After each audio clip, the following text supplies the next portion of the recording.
Hello. I guess we're live. Hi. How's everyone doing today? Happy Halloween to those who partake. I don't really celebrate Halloween myself, but I'm like, you know what? I should do something relevant. So we're playing Monster Prom, because I bought a bunch... Well, actually, Freeze gave me Monster Prom 3, but I like going in order. So I'm like, it's like $3. I'll pick up Monster Prom 1 and 2. 1 and the DLC was like $5. If you're peeling, I'm tearing a label off a bottle, because I definitely need a stim toy. I definitely need something else to stim with than just randomly messing up stuff in my environment. But, anyway, hi, welcome on in. We're gonna get started, because I'm already starting a little late, because I actually do have Halloween plans tonight. But, so I need to actually be done at a reasonable hour today. Why are you going heh heh heh? But hi. Hi Son, hi Peter. Welcome on, and we're gonna get started. I don't like that laugh, Son. I don't know what you're... Well, actually, I do know what you're scheming. In this case, I actually do know what you're cooking. It'd help if I took the little shutter off my webcam, huh? Yeah, that would help immensely. So now we have the scuff of doing a PC setup. I'm genuinely considering getting another DisplayPort cable to hook my GPU up to a third monitor, because it's kind of ridiculous trying to do PC games. Genuinely considering. It'd be like $10, but... Oh yeah, I could've played Guilty Gear for Halloween. I could've just tried to play Jacko and Ranked and get my ass destroyed. That would've been an option. This is a pretty song. But we're gonna get started right now. I like Torgoth Knight. I like Uriah Knight. And that's probably one of my favorite Xenoblade songs. You'd like a nice monitor if you're gonna get a third. I just don't have room for a third monitor and a TV, so I think I'd probably just use the TV. I'm gonna show you my setup sometimes on. But hey, let me know if things 1 break or 2 are too loud, because I won't be able to look at OBS because I have Twitch stuff on this monitor. Actually, I can do this. That kind of works. Is it working? I think it's working. I hope it's working. Yeah, I guess that kind of works. It's a little scuffed, but... I mean, sure. That kind of works. Peak gaming. Hell yeah. So yeah, I haven't played this game before. I just bought it. So I'm gonna do a single player run, because I don't know what this is about. All I know is it's kind of a dating sim. So yeah, to err on the side of caution, I'm doing a solo run to see how I feel about the game first.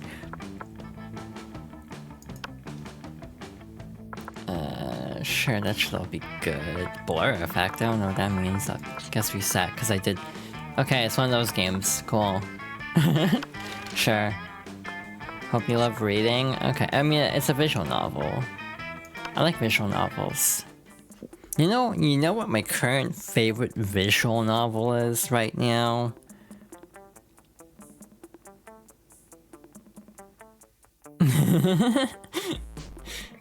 I'm gonna end the sentence there and hit 1 player. Sure, we have time.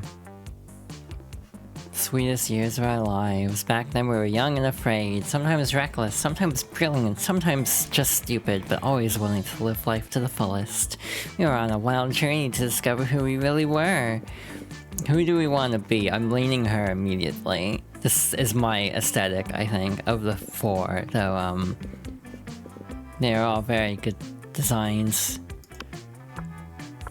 Who are you? I guess I can rename. So you can do custom names. We'll just leave her as blue, I think. Because I'm boring. Yay! Yay. and we had to experience its ultimate challenge, the Monster Prom. I remember it clearly. 6 weeks were left, and as we fantasized about our dream prom dates, we were all scrambling to catch the attention of one of our 6 most charismatic classmates. Miranda Vanderbilt, 19, thank God, a sweet mermaid princess who was as cute as she was genocidal. Damien LeVay, 21, a fearless demon with a taste for destruction and love of fire. Scott Howell, 21, a werewolf athlete who compensated for his rather small brain with a stupidly huge heart. Liam de Lioncourt, 4XX, a hipster vampire whose standoffish demeanor hid that he was truly a lovable dork. Polygeist, 22, a party ghost with an insatiable hunger for all the wrong things. And Vera Oberlin, 23, a mean self-made Gorgon with a merciless sense of business. It was clear it had to be one of them, but who? We only had 6 weeks to choose our prom date. What the hell is this voice I'm doing? We only had 6 weeks to choose our prom date, and even more daunting, we only had 6 weeks to woo them and conquer their heart. As I already said, we were young and unafraid, and we were ready to start. Welcome to Monster Prom's stupidest pop quiz ever. All minds are rotten, but they are rotten in so many different ways.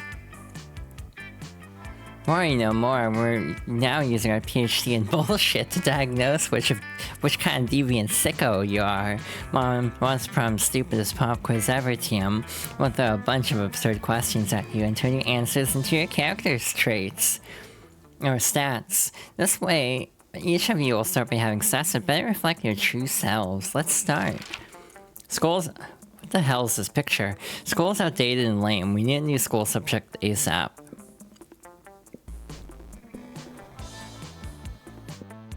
I mean, this is me.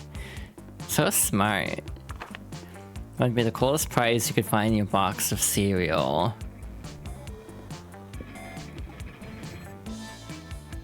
Uh-huh.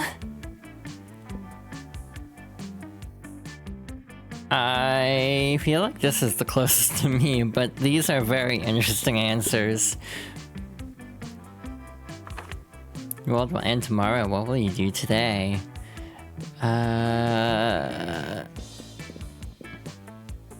Nobody ends the world but me. I'll end the world today. You go, girl. I feel like I would choose none of these. Yeah, like none of these are me. I feel like this is the closest to being me. Oh. Let's go. Is this a turn-based dating? Is this like an RPG? Like a turn-based RPG, but for a dating sim? So smart. So like, where do we want to go? I don't know how any of this works. We'll go to class. That day you listen to your elders and learn valuable lessons. Sometimes after the monster nonsense and the dating gimmicks, you forget that attending class is supposed to be the primary activity at this high school. You gain 2 smarts. You notice Liam and Damien talking to each other, maybe a little jealous, so you decide to join them.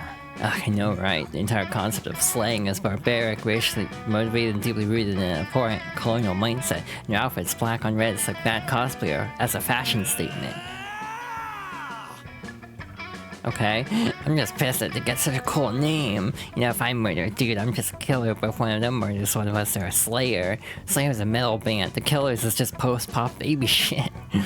There's a time when I would have hotly debated the genre classification of the Killers with you, but they're popular now and so are obviously garbage. Actually. And the same goes for Slayers. Someone really ought to put an end to this archaic practice. Mr. Starstream, no worries, we were just doing, like, the, questions. You mean by murdering all the Slayers? We've tried that, Damien. We've been trying that for literally centuries. So what we need is a new initiative, something fresh, something modern, something like... Liam seems to be drawing a blank, but you're not. Your idea is simple, yet effective. A massive PR campaign letting people know that every cool person in history was either a vampire or a demon. You don't think you don't think I thought of that already? Public relations would be my bread and butter if I eat food, but will always be at a serious disadvantage, especially in the United States, for one simple reason. We vampires may have Caligula and Jack the Ripper and Steve Buscemi. I don't understand this reference, but the vampire hunters have Abraham Lincoln. And the only presidents we demons have are Richard Nixon and Jimmy Carter. What the hell is this dialogue? They're not nearly as popular as Tall. Now I suppose I'll have to come back to doing what I've always done, posting passive-aggressive Slayer memes on Tumblr. This is just Xrd players. You wouldn't be surprised if Liam makes some passive-aggressive memes about you after this. You lose -2 smarts and -1 fun. Damn. That sucked. So if I hold tab, something happens? Oh. Interesting. Must do something different. Okay, who do you want to sit with?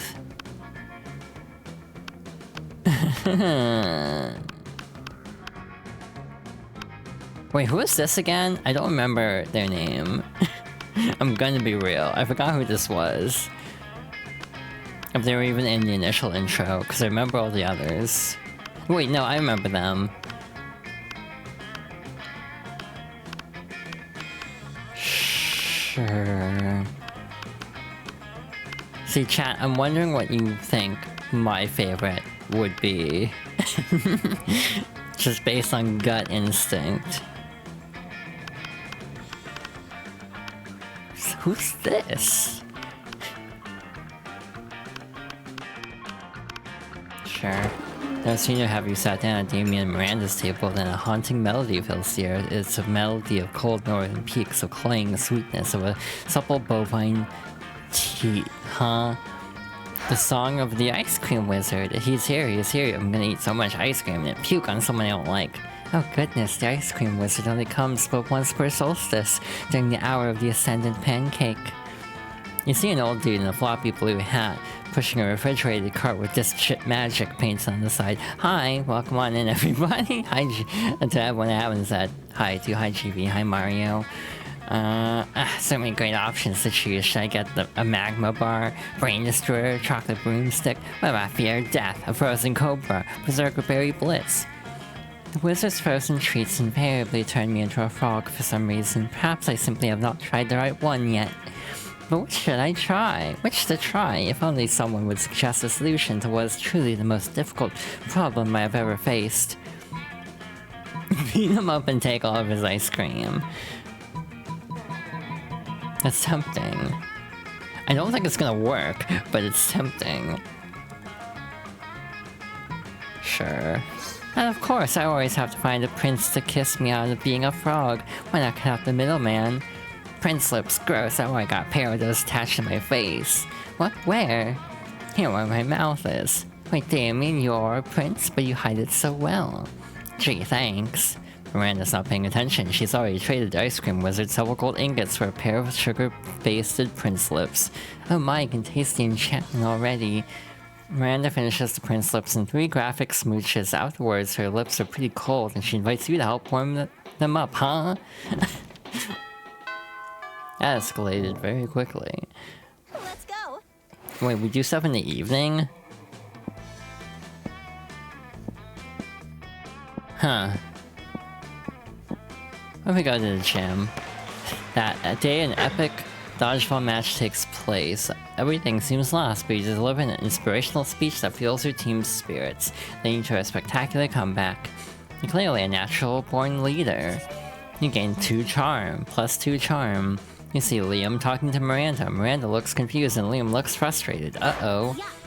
They simply do not understand the art you're describing. You say that the art piece is a bathroom. No, for the 100th time, the art piece is the experience of going into a bathroom thinking it's an art piece. The artist purposely gave the room number of the bathroom as the room number for the exhibit. I don't know what I'm doing for voices. Even though there was a whole room full of his paintings elsewhere in the building, it was revolutionary. It certainly seems very complicated. Personally, I prefer the exoplanet sculptures of the Atlantean 5th Dynasty. You know, the man in the moon, the face on Mars, all of Pluto. Art on such a grand scale. Ah, that's not art. That's populism at its worst. Well, I don't think that bathroom business sounds like art, but how are we supposed to discuss art if we can't even agree on what it is? Oh, if only someone would come along and provide a satisfying definition of art, I would be so pleased. You got this, no problem. It's so simple.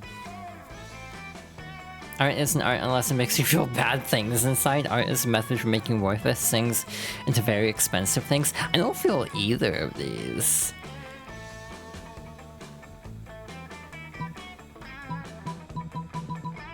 I almost feel like... I feel like this is closer. I don't even know.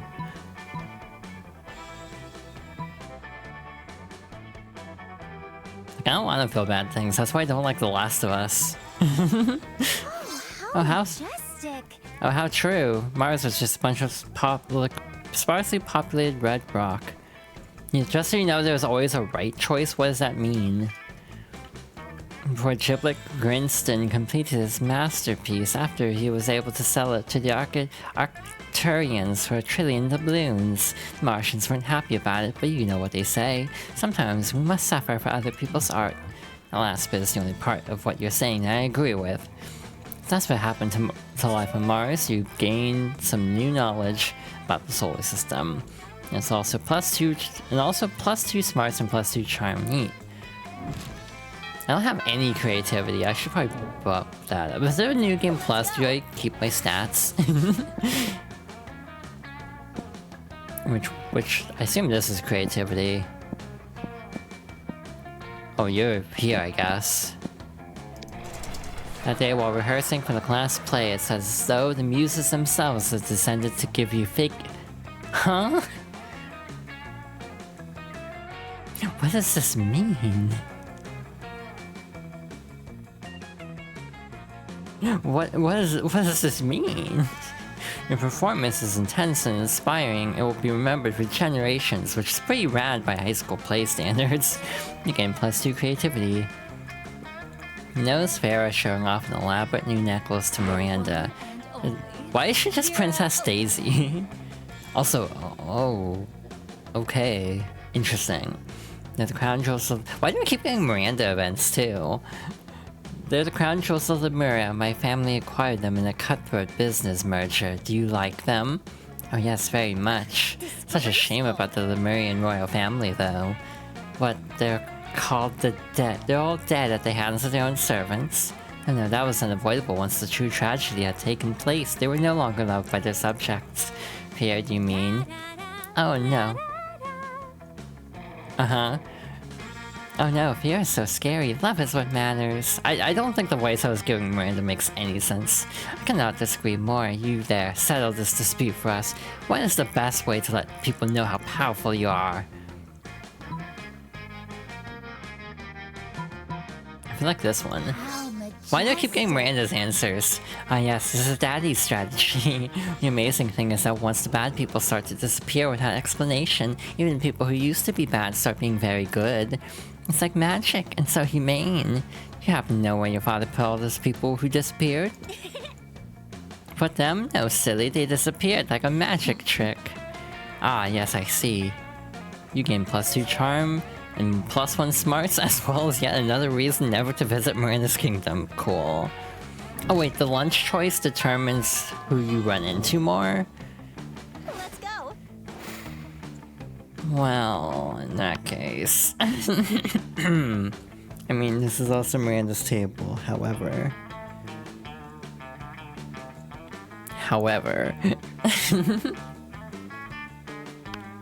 pretty snake lady. I mean, you're probably encouraged to do multiple runs of this, right? So like, if you don't get one, you could just like do another run. Said it's only an hour, so... You arrive at your chosen table to find Vera looking askance at Miranda's lunch, a single very suspicious looking apple. Uh-huh. Miranda, honey, your apple seems to be pulsing with unhealthy purple light. Oh, I'm sure it's just your imagination. It also has a skull on it, and it smells like lighter fluid. I don't think it's for eating. Of course it's for eating. It's perfectly standard. It's a perfectly standard poison apple, you know, the sort that puts a princess to sleep for 100 years. You literally just admitted it's poison. I know, and I always said I wouldn't be the kind of princess who eats a poison apple, but how else will I find a prince to wake me with true love's kiss and live happily ever after with me? I feel like she's the definition of gaslight gatekeeper girl boss. Girl, we need to have a little talk about feminism. You back me up on this. You back me up on this. Tell her she doesn't need to poison herself for the sake of a man. You don't need to eat that apple. There are plenty of eligible princesses on hotprincefinder.com. Or you don't need to kiss that apple. Princess should be eating poison apples so that you'll kiss them. I don't know which of these answers are, like, better. Like, I don't know which would count as the smart answer, because that's the one I have the most stats in. Can you... I mean, we did lose affinity with, I can't remember the character's name. I just want to say Nate wants to battle, because I'm pretty sure that's who voices him. It's like, I can't remember the character. So you want to focus on one person, get as many points with them as you can? Gotcha. Marvelous idea. If the princes are asleep, I shall be able to assess them fully before making a selection. Come to think of it, I suppose this is why the princes prefer sleeping damsels to begin with. God, royal marriages, the whole thing's like a fucking meat market. In my kingdom, it's more of a fish market. In any case, you two have truly opened my eyes. I shall be sending poison apples to all my nearby princes forthwith. Miranda gets to work poisoning all her suitors. Vera is very impressed with your aligned opinions on gender and poison. Just gonna save that for later, potentially.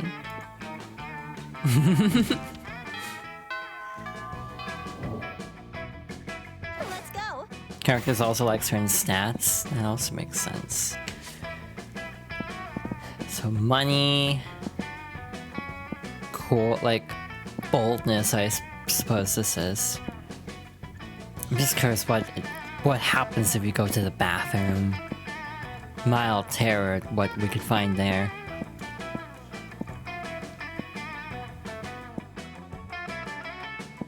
Or fun status kind of low. What is this? That day during recess you start a half-hour rave that goes full crazy. Full craigie. You have no idea how it escalates so much, but at one point there were like 300 people. Someone summons demons from a nightmare dimension.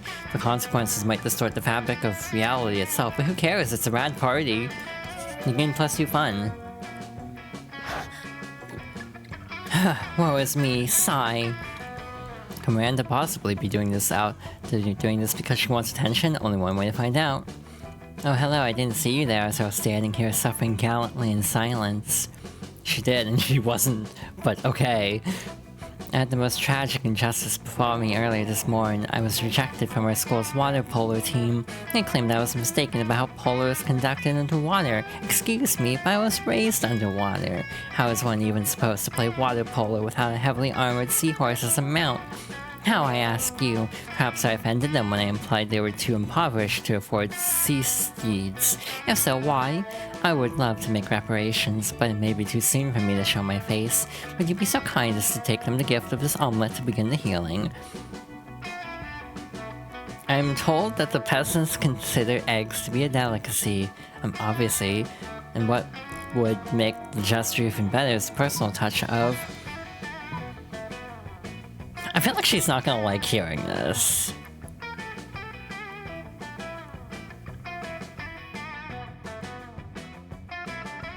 Oh wait, this is blackmail, never mind.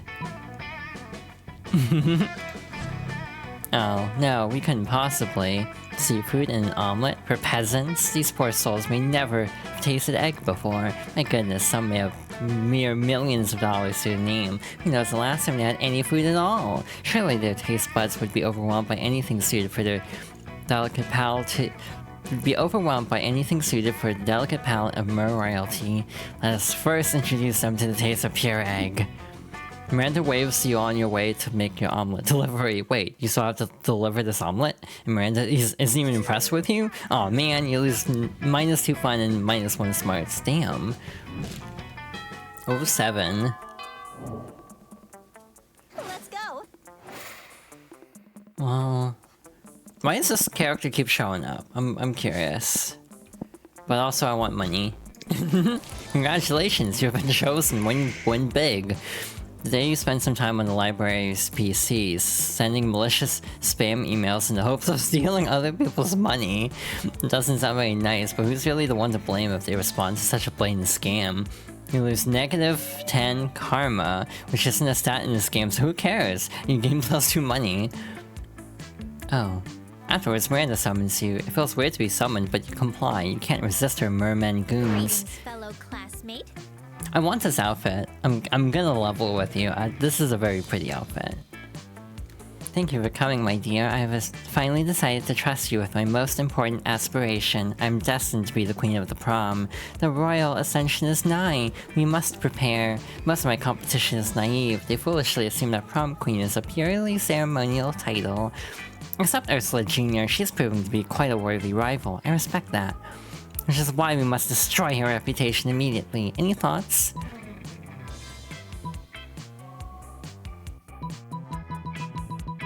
I don't... It doesn't take much to make someone look bad in this day and age. You, however, are monsters, and went for total overkill. You hire a Chinese hacker to plant 10 years of pro bono work rescuing human babies from lawnmowers in Ursula's name. At recess, Dr. Baby Love of the Baby Love Institute appears out of nowhere and presents her with a Humanity Award. Yes, this will seriously harm her standing with the evil lawnmower creature contingent. That's an important voting block. They're the ones who keep the schoolyard so tidy. You gain +2 boldness and +1 smarts. Uh-huh. These are fast weeks. Let's go. I mean, I guess we should just keep focusing on Miranda, because we're here. We come upon Damien sneering at Miranda's elaborate silverware spread while her eating serfs chow down obediently at a neighboring table. I still don't get why you collect all those stupid forks and spoons and shit. I mean, even the knives don't really look all that deadly. Silly boy, the silverware is not for killing. Things can be for stuff other than killing? That's lame as hell. It's basically useless. I mean, you don't even eat. Your serfs do it for you. Well, of course they do. But they're not using any of your silverware. Naturally they aren't. Serfs must eat with their hands as befits the lower classes. So saying the silverware collection has no practical purpose. Things have practical purposes. You two could go round and round like this forever, unless you say something to resolve the dispute.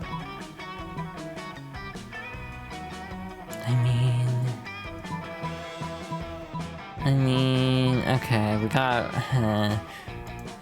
That's different, those corpses are useful. Useful for what? For holding down important documents, paperweights. What important documents?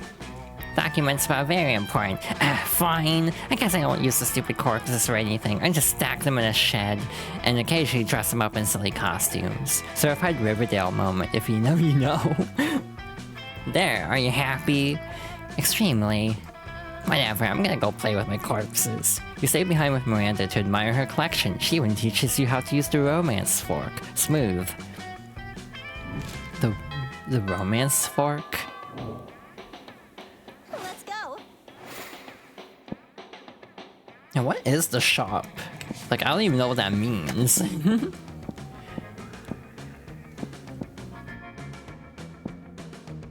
A store?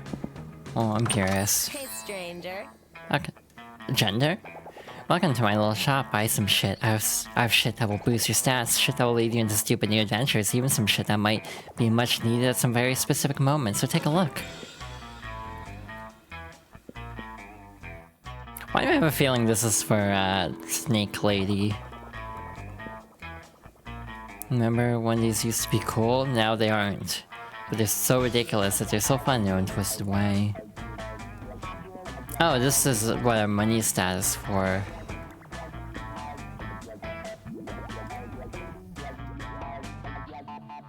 Huh. Huh. Okay.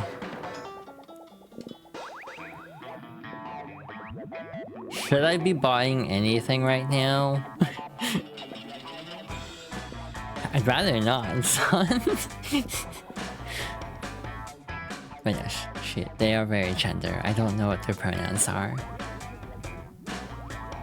It's like if I guess on the Miranda path, should I buy any of this stuff? Is what I should be asking. It's not like you're using the money. You don't know? Okay.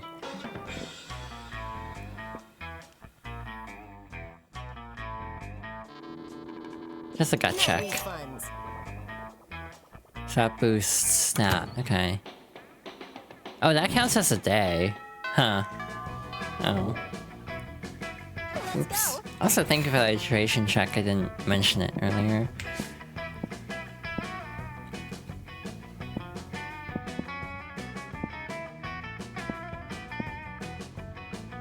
Oh, I'm almost curious about that. We haven't gone here yet. That day you skip class and just hang out in the bathrooms because you respect no authority. I guess some people just want to watch the world burn by skipping class and hanging out in the bathrooms. You give +0 shits, but you gain +2 boldness. Somebody puts a sack over your head and throws you in a car. You drive for hours before they let you out and take the sack off. It's clearly the first floor restroom. Miranda's sitting on a makeshift throne while her goons jump in and out of the toilet. I'm glad you came. My prom queen campaign is moving on to the next stage. Your expertise is crucial for this part. Most of my inner circles are fish, hardly helpful unless genetically engineered beyond recognition. Okay, noted there, she, her. Speaking of which, I need you to help me sneak a 3-meter-tall, heavily armed COD assassin named Tresca into the school. No reason, but if you're friends with that singing harlot Ariel, you'd best say your goodbyes. Is she trying to kill the Little Mermaid?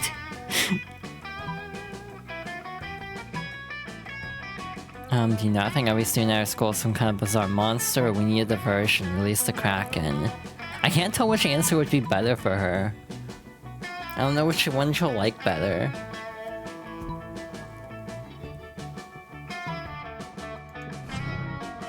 Oh, Fish hits drums and menacing beat, and the menacing beat culminates in a synchronous crescendo. You feel a thump from down below, and then a whimper. Oh great, the Kraken is stuck in the sewers again. Take the plunger and help the 7-ton monster out. You heard knock the puppy. Wow, I misread that. How could you? You lose -2 charm and -1 fun. Damn. My charm! Let's go. I mean, again, we might as well just keep going. You find Liam artfully arranging his food while Miranda diligently sorts her silverware. Neither of them is eating, obviously. This is an interesting sweater. This is also very gender. Have you found it yet? I'm trying, Liam, but finding the perfect silverware for your cafeteria food pick is an art, not a science. How hard can it be? It's just silverware. Just silverware? And I suppose the food in your food pick is just food. That's a metaphor for urban consumption in a post-modern industrialized mega society. Well, my silverware is a metaphor for silverware. Yes, is that not enough? It's more than enough, but can we hurry it along? The lighting is perfect right now and I don't want to lose it. You're a bit of a silverware aficionado yourself. Maybe you can speed up the selection process while simultaneously demonstrating your knowledge. Again, I can't tell what the correct answers are. Because these answers are so, like... I don't know.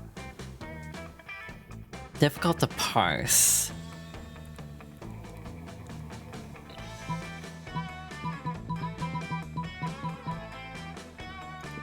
Ah yes, the gloating spoon, the most distinguished of utensils. Picture fork? Oh. What's a gloating spoon? Well, of course you wouldn't know about it. Rude. Oh no, I wasn't being rude. Rudeness is simply the way one must introduce a gloating spoon. Oh, I'm sorry, I didn't know. Oh, for lunch it's not based on stats. I assume one answer is for one and the other is for the other, kind of a thing. No, of course you didn't. You're not as cultured as I am. Such smug superiority, I'm no match for this spoon. Miranda produces the gloating spoon with you what produces the gloating spoon with much fanfare. It looks like a regular spoon to you, but then what do you know, you peasant? You convince Miranda to spend some time with you after lunch, lovingly explaining the spoon's finer points, even though spoons don't have points. I mean, not if you don't... I mean, I'm sure a spoon can have a point if you try hard enough.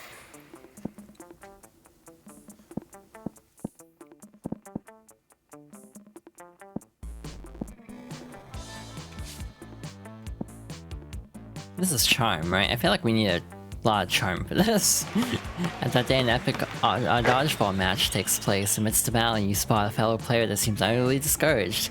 She thinks she's not worth anything at dodgeball, and she attempts to throw a ball at herself. You explain to her the many ways you think she's unique and wonderful, while also defending the many pleasures in life. I feel like I'm the other person in this situation. With your help, she's capable of finding reasons to keep playing and gains a sense of self-worth.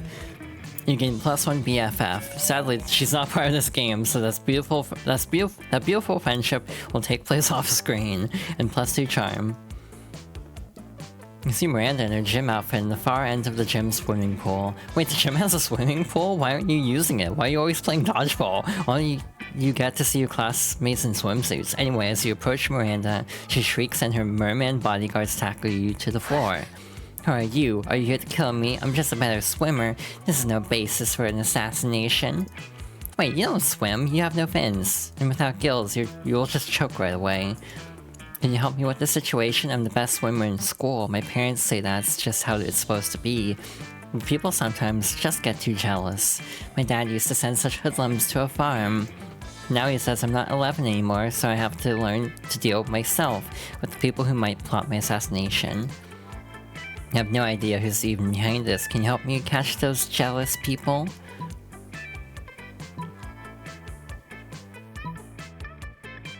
Mines, loads of mines. The ones that make beeping noises with big chains and spikes are bound to catch someone. At least smear the message across the ceiling.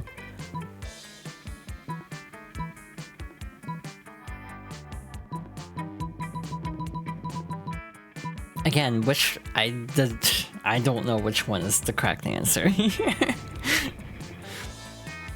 I'm just processing both answers and I'm like, wait, which one would it even be at this point?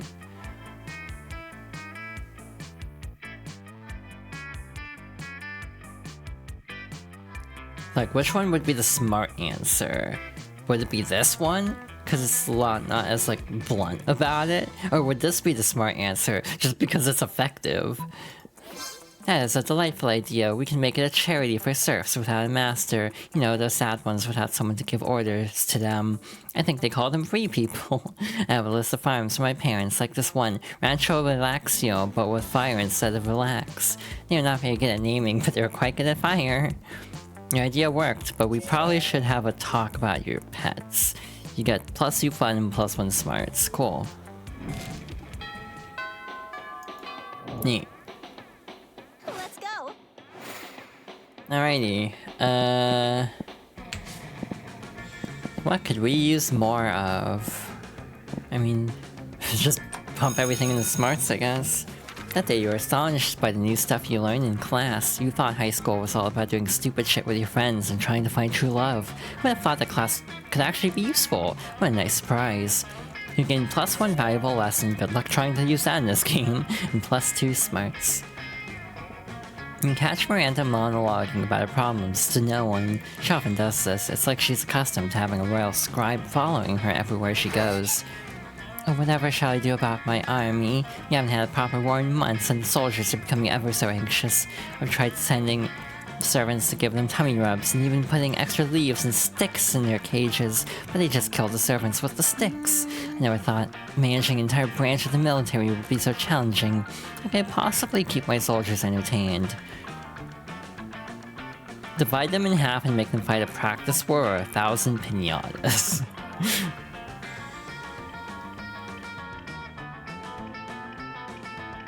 I'm like... Again, I'm having a hard time gauging what the game considers the smart answer. Because this feels smarter in some ways, but it's also just...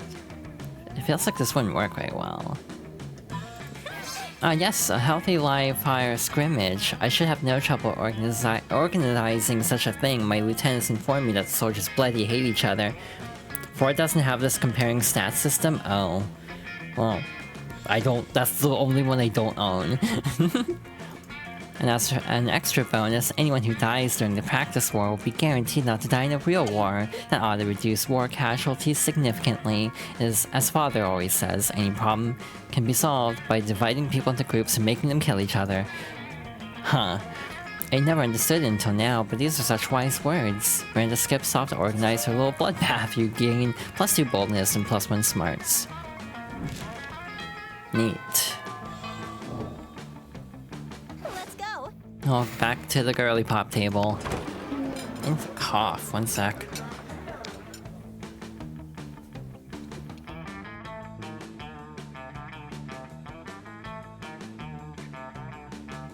You arrive at your chosen table to find Miranda folding napkins at Vera. Did I say gender to this one yet? Because if I didn't say gender to this one yet, gender. Do you want to know what this one is for, Vera? No. I'll take that as a yes. The rose-shaped napkin fold is for birthdays between the ages of 16 and 22. Miranda's hands move fast as lightning, turning the rose into a gorgeous white swan. By contrast, the swan folding is for first weddings, third weddings, and swan giveaways. As a fashion enthusiast, I have never been so bored by a piece of fabric. Oh, and this black swan folding is for weddings where you plan to brutally murder all of the guests. Not very popular, the black swan folding. Okay, that's sort of cool, but I'm still aggressively uninterested. You happen to have some napkin folding skills yourself, maybe you can spice up this interaction. You decide to show off your most impressive napkin fold. If you fold a napkin like so, it creates a self-wearing napkin whose sole purpose is to fold more napkins, or this writhing snake fold just for when it is time to leave Vera alone and stop explaining napkin folds. Oh, that's adorable. Look at it. It's folding. Look at it folding everybody's napkins. It's like a tiny adorable surf. Looks like it's folding the other napkins into more self-folding napkins. I know, it's so efficient. Go, little napkin surf. Be free. Aren't you worried this will turn into a self-replicating napkin scenario, progressing geometrically until the world is nothing but napkins? Why, that sounds lovely. God, you're impossible. You seem to have mispronounced impeccable. Whatever, I'm leaving before the napkin folk take over the world. Vera leaves you alone for a romantic lunch with Miranda. You can't hang out too long, though. You've got to stop those napkins before they take over the world. Oh. Oops. Wait, we're almost done. Let's go.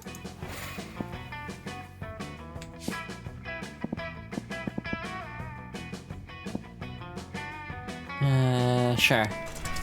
That day, while rehearsing for the class play, you're struck by lightning of inspiration. You come up with the ultimate nickname for yourself. You tell everyone to call you by it, also known as one of the 7 most douchebag-ish moves in the world. But the nickname is so awesome, inventive, and appropriate that people decide to go with it. Quite the feat, you gain +2 creativity. Read the devs dare you to actually come up with a nickname for yourself and ask the other players to call you by that name until the end of this run. I don't have anything else to say but fear. Miranda, oblivious to everything that's happened, approaches you weeping. Graceful. Gender. Have you seen the- again, this is just Princess Daisy, but still gender.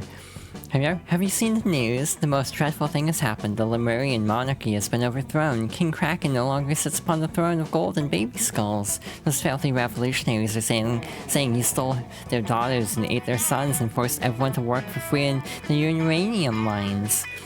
So he made a few shrewd financial decisions. That's no reason to depose him. If some innocent kidnappings and slave labor was enough to get the peasants in an uproar, I shudder to think of my own kingdom.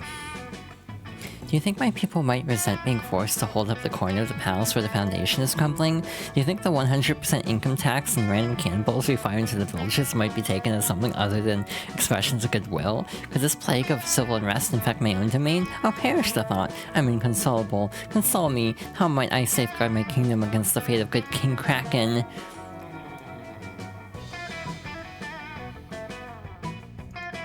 This is fantastic, an army of good little robots to replace those pesky serfs. I bet they won't complain when we don't feed them for 2 weeks because we're having a party. We will finally be free to grind all our subjects up into paste and sell them as dolphin-safe tuna like we've always wanted. Thank you. Shiny armor. You have truly done a good deed today. You have serious doubts as to the actual goodness of your deed, but hey, that's why you drink. I actually don't. You gain +2 creativity and +1 money from tuna sales. Oh. Cool. Let's go. Neat. Sure. That day during recess, you start a half-hour rave that goes full crazy. You spot Juan, the magical Latino cat, who seems a bit sad. He explains to you that he's worried people are so used to calling Juan the small magical Latino cat that now everyone defines him only by his size, magicality, ethnicity, and species. He's more than that. You correct him. You don't see him as in such simplistic terms and convenient definitions. It's just that there are around 23 other Juans in the school, so adding all that to his name is quite necessary. You tell him you'll never forget about him and the crazy adventures you both lived together in Monster Prom's prequel, Monster Middle School. You have a great time remembering those crazy stories. You gain +2 fun. Miranda's not paying attention at all to what's going on at the rave. She gazes out the window and sighs dreamily. Our summer is almost here. Underwater skiing, ocean polar breweries, suppressing food rights in the public square. I can hardly wait. But I do feel dreadfully sorry for those who are not fabulously wealthy enough to enjoy the same summer pastimes as I do. It's so sad. Wait, you're poor, aren't you? What do you do during summer? Do you play in garbage or starve recreationally? Truly, what are your plans?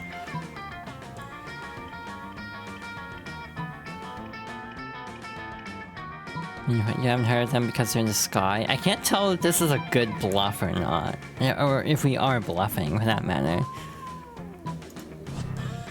In the sky? But the sky is home of the air people. I did not know you were one of my family's mortal enemies. You don't appear hideous and feathery at all. I see now, the feathery hideousness must be inside your soul. Does it get uncomfortable having many diseases and lice-ridden feathers all crammed to your soul? Does it hurt each morning when you wake up and remember what a horrible person you are? I can't believe my bodyguards even allowed you this close to me. You're contaminating the very air I breathe. My god, air, it's everywhere. Oh, Miranda's bodyguards toss you out of the school, burn the school down to sterilize every falcon and build an exact replica. You lose -2 smarts and -1 boldness. Oh. So we're doing great, clearly. Go. Well, we haven't talked to the ghost yet. Holly and Miranda sit together, surrounded by Miranda's customary crowd of serfs. So wait, you actually got serfs who eat for you? Of course, I find eating to be terribly undignified, so I almost never do it. Ain't me neither. What other kinds of crazy serfs have you got? I have a serf to go to the bathroom for me, a serf to experience difficult emotions for me, god I wish that was me, and a serf for keeping my silverware in alphabetical order. I even have a surfing serf for standing on top of whenever I go surfing. Wow, that's a lot of serfs. That's a fair amount. The only limit is my imagination. Unfortunately, my imagination serf imagined a way to escape from serfdom, so now I'm all out of ideas. Well, I'm sure with the help of Blue, we could possibly think up a dope new kind of surf. Oh, if that's so, I can't wait. We just got kicked down and got the school burned down, but don't worry about it. While you're on the spot now, what will it be? I mean, might as well go all in. A surf that's actually just a room full of cute puppies? Why didn't my imagination surf come up with such a marvelous idea? I swear if he hadn't escaped, I'd have him hanged by my execution surf immediately. As a matter of fact, would you like to be my new imagination surf? The pay is non-existent, but you can make up for it in constant fear of death. I thought it was gonna be like paid in exposure. You politely declined Miranda's offer, but agreed to go to the animal shelter to pick out a puppy surf instead. Huzzah! Cool. Let's go. Neat. I mean, I haven't been to the library in a bit. Until you spend some time on the library's PCs managing your start kicker. You deceive a lot of people with your sensationalist video and impossible promises. Nice. You gain plus 100,000 money, but you almost everything goes to cover costs and you only keep +2 money. You run to Miranda accidentally as clumsy yet kind of cute and romantic. For a second you suspect she rehearsed it. Hi, it's so funny running into you here. So random. Anyway, I've been wondering, Got my weekly allowance today, but I can't come up with anything fun to do. It's not much, just $1 million. But perhaps you could come up with something together. We could come up with something together.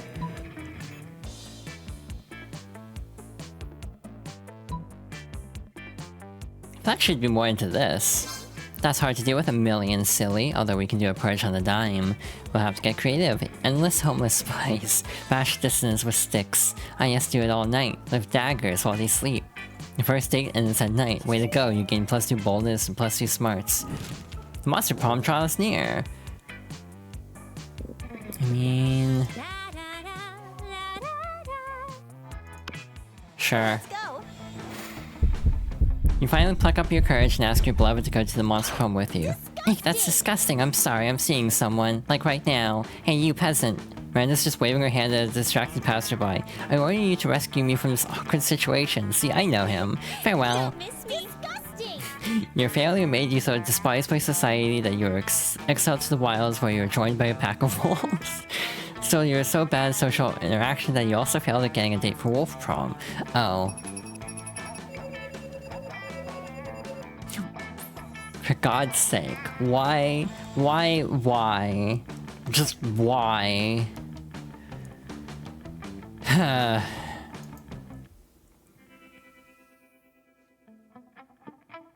The 6 weeks were maybe the most epic and absurd weeks of our lives. After the monster prom, we kept on living our lives, falling in love, battling for friendship, and learning about who we were and who we could be. And you know what? Like it always does, life happened and it was wonderful. Miranda got a job being princess of her kingdom, which was actually kind of her job already. Well, you don't see her complaining about it. Damien found peace in the most unexpected way. He kept punching everything till one day he punched his own anger to death. He's written a book about it. Farah built the Oberlin Empire into endless greatness. They own a shameless number of companies. It's known that they're also into lots of sketchy businesses, but no one does anything about it. I mean, who the hell would try to stop Farah Oberlin? For those 6 weeks, the Monster Prom seemed larger than life, and then it was gone, just like that. The battle for Monster Prom might have ended then, but there were plenty of battles left in that war called youth. But once again, we were young and unafraid, and we were ready to start.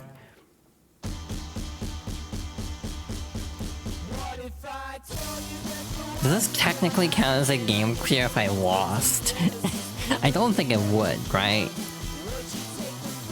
Like, we're not counting that as a game clear. I have to actually, like, actually succeed in order to actually get a game clear.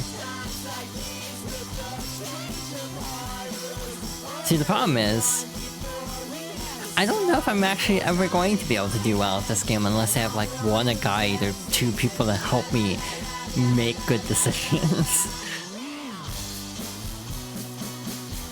This might be copyright. Oh, that would have been better. That would have been nice to know, like, a minute ago.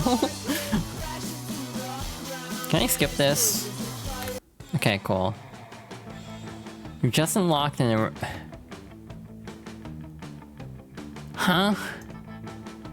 You've unlocked 8 new images in the gallery? What? More art. Oh. Some of the event stuff. There's fan art. Hello. Also hello. I got nothing from Miranda, which is fascinating. Yeah, the games have a streamer mode. I should have looked for that, huh? Yeah, there's no streamer mode in this game. So yeah, we'll just hope for the best on that, I guess. If the parts of the VOD are muted on Twitch, cool. On YouTube, you might not have audio in that part. I can separate them. I have them separated. So it should be fine. So yeah, I'm just trying to think. How are my odds on being able to actually get a run in the 2nd hour of the stream? Or the 3rd hour of the stream, for example. We can definitely do a couple more runs. So yeah. You beat the game, how do I feel? I mean, did I really beat the game if I didn't get a good ending? We might as well go through this stuff again. I'm not even gonna do the DLC. We'll stick as blue. Are the questions the same? Now that I think about it. Oh, they're different. Okay, so we are going to... There is merit to actually starting from here. So yeah, hello. Moving on. But yeah, we will resume momentarily. Hi, was I unmuted during that? I don't even know anymore. But hi, I'm back. Ready to roll. God, I'm getting double audio, which is great. I love this. I'm not going insane at all. The joys of doing this through a PC setup. So the game is still running while Music Bee is. So that's fun. So, turn that off. Turn this back on. Hi, I returned. The DLC is just more game next to nothing is gone. Would it be better to do the DLC then? Like, is there merit to doing both, essentially?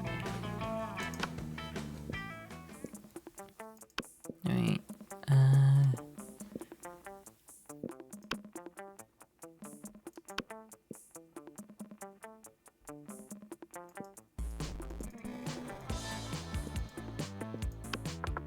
Sweet. I'm just curious. Oh, there's more. Same game plus a little more. I'm just wondering if it'd be better to do the base game first and then the DLC, or like how things stack basically. I see Zon's favorite in this mode.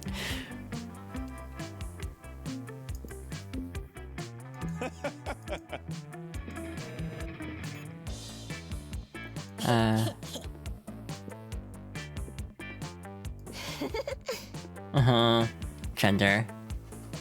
Absolutely gender.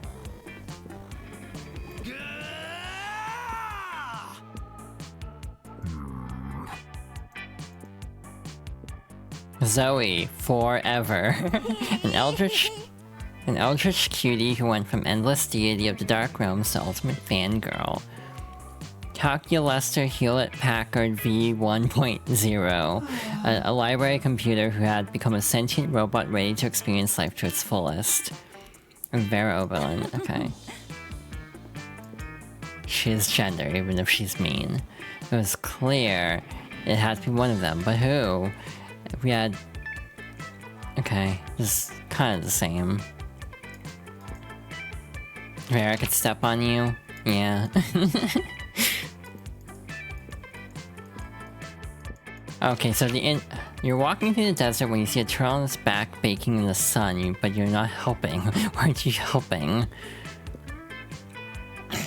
I don't like any of these options. Can I re-roll this? I don't want... I'm joking. I think I like this option the best. You had to have... What? Huh? What the hell am I looking at?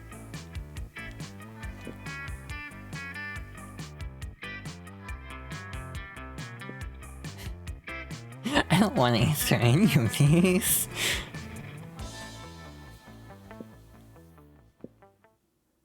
I don't like how this is kind of the answer I'm leaning towards.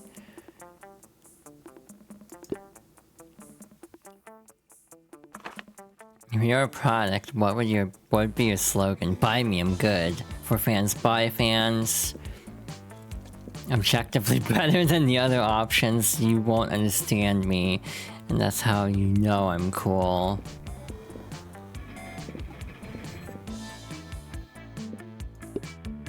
Oh, that was just a soul read there, I guess. You find your zodiac sign to be inaccurate. Design your own personal zodiac sign. Sure. Should've gone for the star one, actually. Yeah, this kind of just looks the same. Once again, we're very smart. Sure. That day you listen to your elders and learn valuable lessons. Sometimes after all the monster nonsense and the dating gimmicks, you forget that attending class is supposed to be the primary activity at this high school. I forgot if we read that or not. Meanwhile, Zoe seems to have trapped Polly in some sort of eldritch binding circle. This should be good. Tell me. Girl, where's your chill? I already told you like a million times how I died. Yeah, but each time you told me something different. Tried to fuck a toaster, suffocated by a good booty, chicken salad. I've heard them all. Why does this feel encore? Why does this one feel encore somehow? What's the truth, Polly? Huh? What? It's none of your business. No, but it is my hobby, and hobbies matter, Polly. Plus the fans have a right to know. Fans have a right to leave me the hell alone. Secrets are sexy. If secrets are so sexy, then how come God invented online encyclopedia, TM? What? You're a god. You know that's not true. Now let me out of this binding circle. I've got haunted mouth next period. Sure, I'll let you out if you tell me how you really died. Polly gives you a pleading look, so it gives you an excited look. As usual, it's up to you to figure out who to help. Zoe deserves to know the truth, and if you tell it to her, Polly, okay. Okay. Wait. Oh. You know the way to my ghost heart is through my ghost nostrils. Come here, you beautiful whore. Let me give you the gory details. Polly beckons Zoe and whispers in her ear. Oh wow, that many, huh? How'd the backers get out of there? Oh, the entire San Diego Zoo? But where would you get that much cream cheese? Oh, I see. It was Wednesday. Well, that pretty thoroughly answers my question. Now do you see why I didn't want to tell anyone? Oh, absolutely. That is way too hot for public consumption. Your secret's safe with me. Ah, yes, I got to keep my secret and I get cocaine score. I'm pretty sure Polly told another very not real story about her death, but it's always impressed with your negotiating skills. You leave Polly to enjoy her newly acquired treat. And you and Zoe get smoothies. You gain +2 charm and +1 fun. I'm just gonna write something down real quick. I guess I can use this.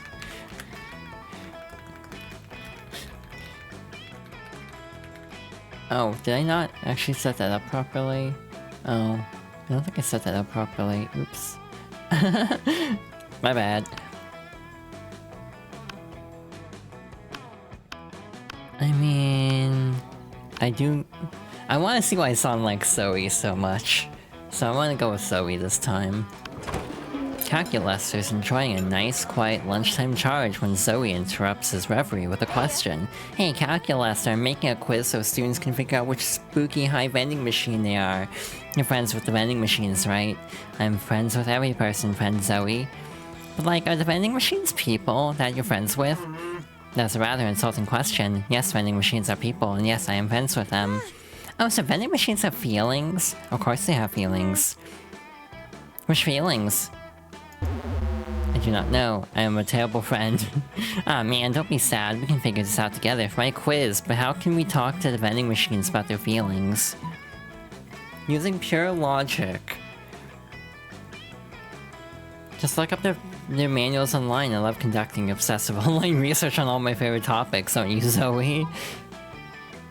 I mean, that's me. Did someone say obsessive online research? Yes, it was Blue. Let's do it, Calculester. Pull up the manuals. Manuals acquired. Opening section 23D. Discerning a vending machine's mood. It says here that there is an analog switch on the back of each vending machine that sets its emotional state. Let's go look. Huh, it looks like they're all set to crushing despair. Why are they set to crushing despair? That seems to be the factory default. Should we change it? Best not to tamper with factory defaults. Okay, hey Blue, as long as we're doing exhaustive online research, wanna go down online encyclopedia TM hole with me? It's not a hole you wouldn't go... It's not a hole you wouldn't go down with, Zoe. You start at vending machine emotional states and end up at dark rituals specifically involving cabbage. Oh, today is gonna be a day, I can tell. Let's go.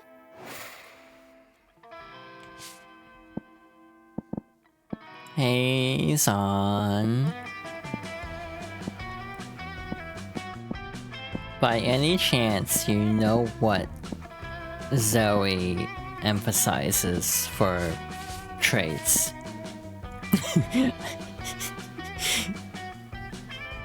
Not on Twitch, That's very funny, +2. Yeah, like, do you know what trait Zoe favors? Like, right now we have a lot of smarts. Given her tendency to wiki hole, apparently, I'm tempted to just dump everything into smarts. Like, that's kind of my theory. Creativity and charm. Oh. Oh, shit. I guess we're doing this then. That day, while researching for the class play, it says... Right, oh. Nope, not gonna phrase it that way. Intense and inspiring, huh? You're enjoying the sound of no ear-splitting shrieks filling the air when suddenly an ear-splitting shriek fills the air. Disgusting! Zoe, what is this abominable nonsense? How dare you so much as think such filth much less right... How dare you so much as think such filth, much less write it, much less put it on the internet? Miranda, I have... Honestly, this is on. Honestly, I have no idea what you're so upset about. I'm simply expressing myself through the noble art of fanfiction. By writing a story about me, a noble and beautiful mer princess, and a forbidden romance with Nash Omahon, the son of the Prime Minister of the Air Kingdom? The Prime Minister, Zoe! I would never date anyone from some socialist nightmare escape with a Prime Minister.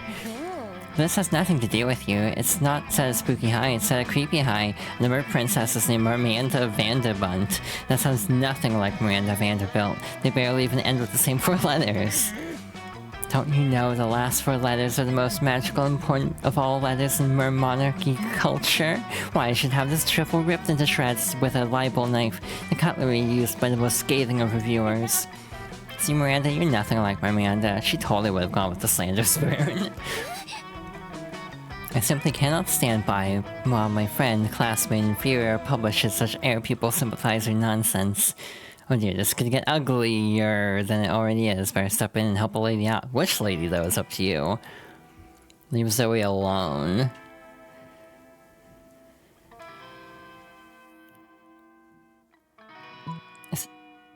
Huh?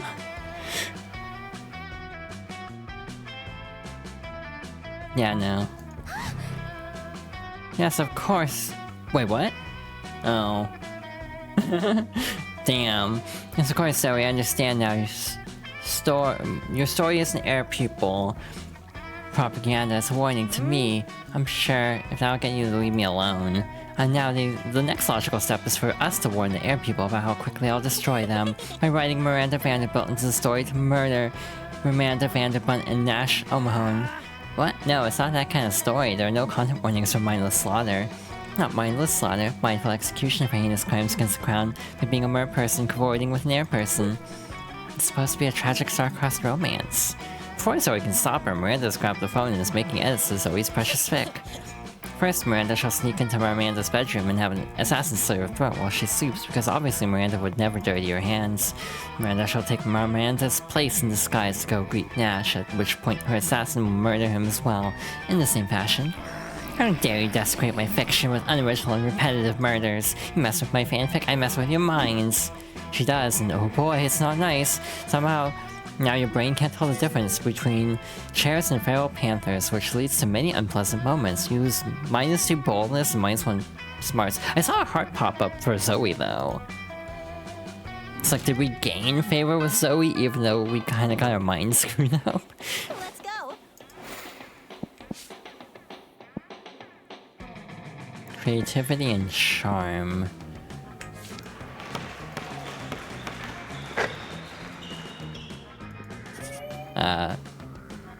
the next game you end up on a team with Vera, Zoe, and Polly, the dream team. For your ideal foursome. Huh. But for dodgeball, not so much. I don't even seem to want to be here. I can't believe we're stuck in this interminable sporting event when we could be doing something so much more productive. Yeah, like hiding in a bathroom stall to learn my classmates' secrets and add them to my fanfic. Or hiding in a bathroom stall for... Okay. I was going to say taking over a small South American country, but to each their own, I suppose. 13 creativity and whatever, I bet you could do that in a bathroom stall too, you're smart. Well, we won't be able to do anything in any bathroom stalls unless we stop this dumb dodgeball game. It's been going on forever. Seriously, I'm pretty sure I subjected the minds of my victims to eternal torments that were shorted in this match. You suspect that this might be a bit of an exaggeration, but who cares? This is your chance to get in good with the dream team, with your dream team, by dreaming up a way to end the match.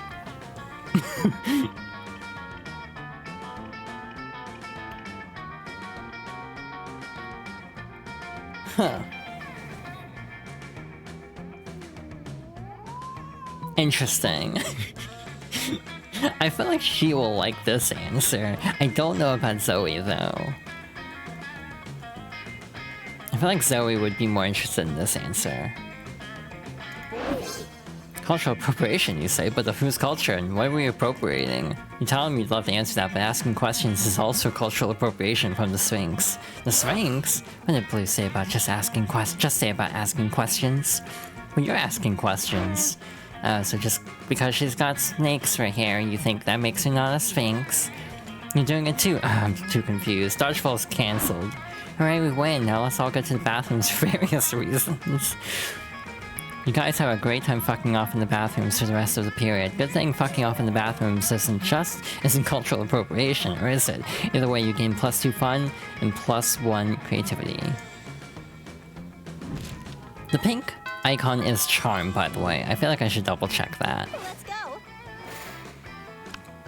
Who are you? Like, is this Polly? Anyway, I guess we're here. Yeah, sit down with Scott and Zoe. Just as Zoe cracks open the Tupperware she brought for lunch. You're not sure what's inside, but it sounds like it's screaming. Well, Zoe, what are you eating? Is it pizza? I love pizza. That was someone else? Oh. Haha, no, Scott, it's not pizza. I'm on a special diet where I only eat sanity. Ooh, sanity, I bet that's chock full of protein. Not really, it's mostly chock full of horror. It's very fresh, but that's a lot messier. So when I come to school, I pack leftovers in this Tupperware instead. So smart. What does sanity taste like? Well, you know when you're sucking the mirror out of the ethereal bone fragments harvested from the carcass of a rival deity you've slain? I don't think I've ever eaten a rival deity. Do I have a rival deity? Is it fireworks? I hate fireworks. No. Let's see. Have you ever drunk a child's tears filtered through its mother's severed scalp while an orchestra plays a tuneless melody on instruments of flesh? I've had pizza, is that close? Not really, it's more like cashews and shrimp. Oh cool, I knew it was high in protein. Can I try some? Can I? Well, it's not really for mortals. But Scott looks so excited, you gotta figure out a way to resolve the situation.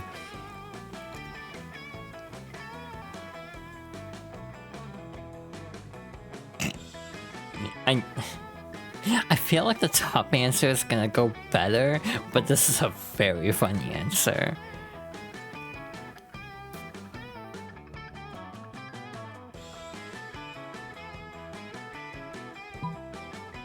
Sure.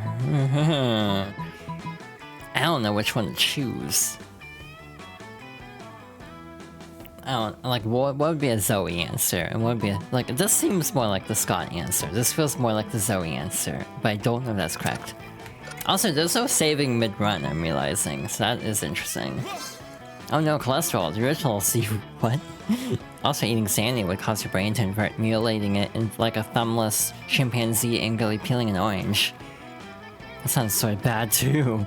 What I'm really worried about are my arteries. Cashew me, bro. You happily oblige. One cashew, shrimp, and weaponized hot sauce cocktail coming right up. Oh wow, this food looks like a tiny crime scene down the hatch. That's a lot of hot sauce, Scott. Are you sure your mortal mouth can... My mouth exploded, caught on fire, and exploded. No more mouth for Scott. Now, Scott, I can still see your mouth.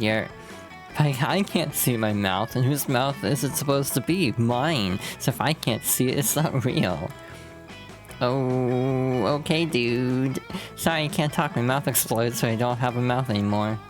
Scott sits quietly for the rest of the lunch period, growing progressively redder and sweatier, while you enjoy nice time with Zoe. Nice. What is this game? Let's go. I don't know if I can get the stats for this in time. Creativity is this one? Well written? Yeah. You can't help but feel you're not as good as the role requires you to be. There doesn't seem to be any ordinary way of getting yourself there, but there might be an extraordinary way. You summon the devil from the Bible, one of many, to make a deal to... 1 second. I tapped out. Oops. Just gonna screenshot this for later. No reason. You gain +2 creativity. You also lose -3 years of your life as your end of the deal, but who cares? They weren't happening in game anyway. True. You're going to help Zoe with her math homework after, but you notice you're surrounded by a crowd of sinister cloaked figures. She seems pissed about it. Guys, stop it. I don't want any dead goats. I'm at school. I understand.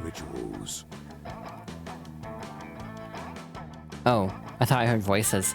We understand you perfectly, Lord Sigurd. This is a test. We must bring you even more dead goats to satisfy your dark hunger. What? No, that's the opposite of what I said. Don't go by...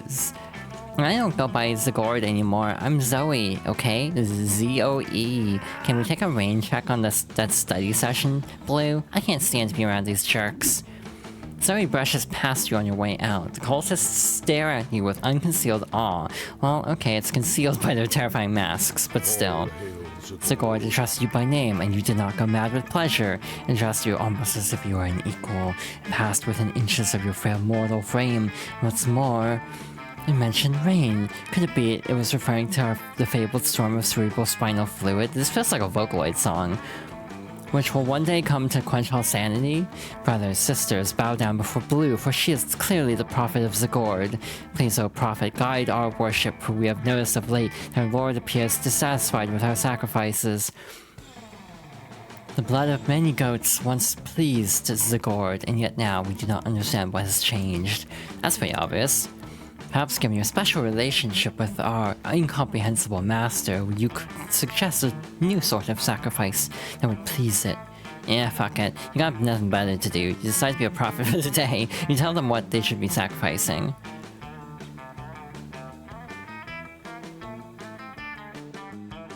Not me constantly wanting to be like, hey Zon, which do you think Zoe will like more? Because I feel like out of anyone here, Zon is like...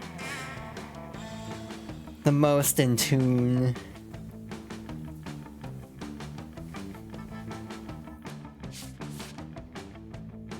Prejudices? But our harmful prejudices are precious to us. The how we remain reliably unpleasant, the better to unplease Sigurd. Maybe that's how it was with Sigurd, you explained, but Zoe's got an entirely different set of standards that don't involve being a bigot. Your wisdom truly is subtle and deep. Very well. Bring out the prejudices. One of the cultists steps forward with a steel-banded box, stained with blood and scorched by fire. You're not sure exactly what's inside, but it smells pretty racist.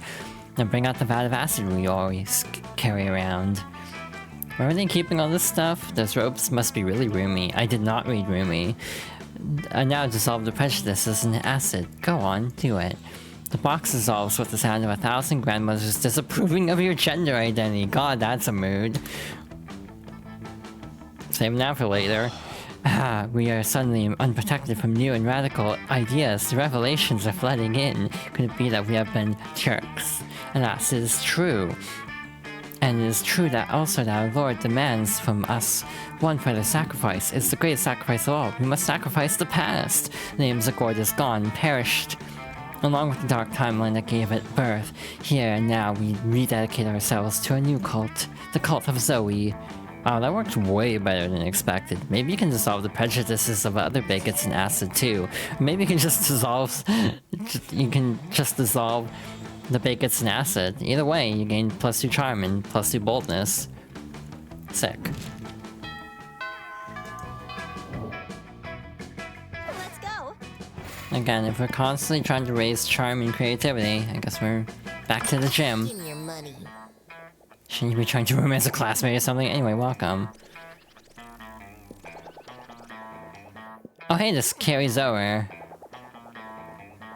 Sure. Funds. I don't know what that does. I kind of wasn't paying attention Let's go. and misclicked. It's not like Zoe and Miranda aren't always the perkiest. Wow, this shirt. Perkiest of gals, but they seem extra perky as they skitter around writing things down in notebooks. Yuna, that's an event idea? What? Oh no. Are we gonna melt people's prejudices in acid? Is that your event idea? Doubtless, you're admiring our great work, Blue. You see, we are now food critics. Zoe, that's an event item? Oh. Zoe's, who's it for? I guess I should be asking. Has hired me for her magazine, a totally real food magazine. It's an honor to have you on board, Your Highness. So he holds up a bunch of paper stapled together with doodles and crayon that seem to be eldritch runes. Oh. I probably should have asked first. I thought that was another stat boosting item. With some eldritch runes with some sparkly scratch and stuff stickers stuck on top. If you're quite insubservient, you may watch us in our quest to be the best food critics ever. I was a little hesitant about founding this very legitimate magazine since I'm new to eating things other than minds and souls. And I usually have my eating serfs eat for me, but then Zoe and I realized we were the absolute best food critics according to our test audience, which was comprised of Miranda's food serfs. Now watch this great culinary criticism magic. First up, macaroni and cheese. This food item contains both macaroni and cheese, therefore deserves 5 stars for this accurate description. Next, couscous with vegetables. I've never tried it and the pieces seem way too small to even register in my many mouths. I won't try it either, but the name sounds very, very fancy, so 5 stars. Here is this microwave. Oh yes, this is a very shiny and very cubic shaped, which are both very good quantities for food. 5 stars. Here are some French fries. They don't seem to be particularly French. I need to screenshot this too. Can't explain why. And they don't seem particularly un-French either. Oh dear, how will we ever determine their Frenchosity? Easy, that's your specialty. Zoe, you should give the French fries a French kiss worthy of the most epic of French fictions to check how good they are at French kissing and therefore calculate the Frenchosity. How did you know about my French themed spooky high? Et you le monsterable. You surely are my #1 fan, aren't you, Blue? By #1 fan, she means trying to get in her tentacles on prom night, and sure.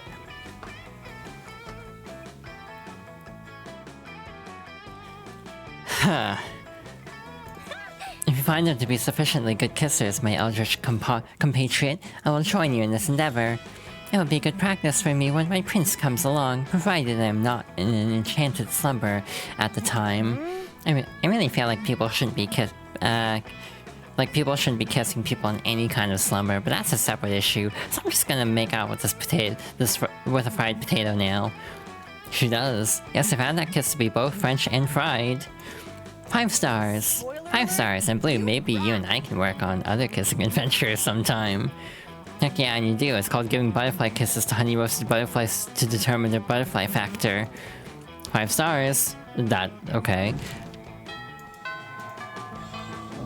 Interesting. Let's go. What are we trying to boost again? Creativity and charm. I might have screwed myself up. Zon can confirm. Since she was the one suggesting a particular ending. Creativity.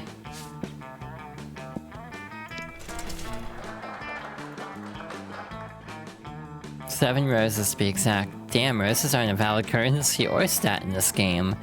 Anyway, you check your converter app to see if you could translate into something a bit more useful.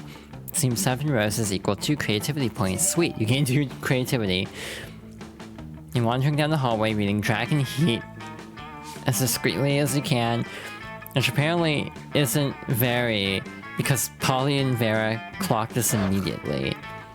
Like, are you actually reading exotic fanfiction about dragons? Because we love Dragon Heat. I'm all about 19th century Russian literature, but a ghost girl can't say no to some erotic fanfic, am I right? I've literally been working on my Morgana von Breaststrike cosplay all week.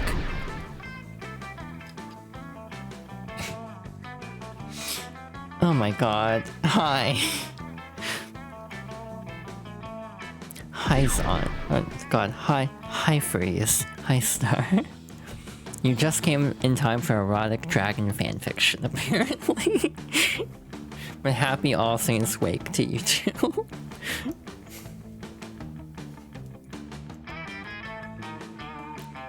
my god. But hi, thank you for the raid. Well, I guess we'll have to go in order. But, have to wait for that to cool down and we'll do the other.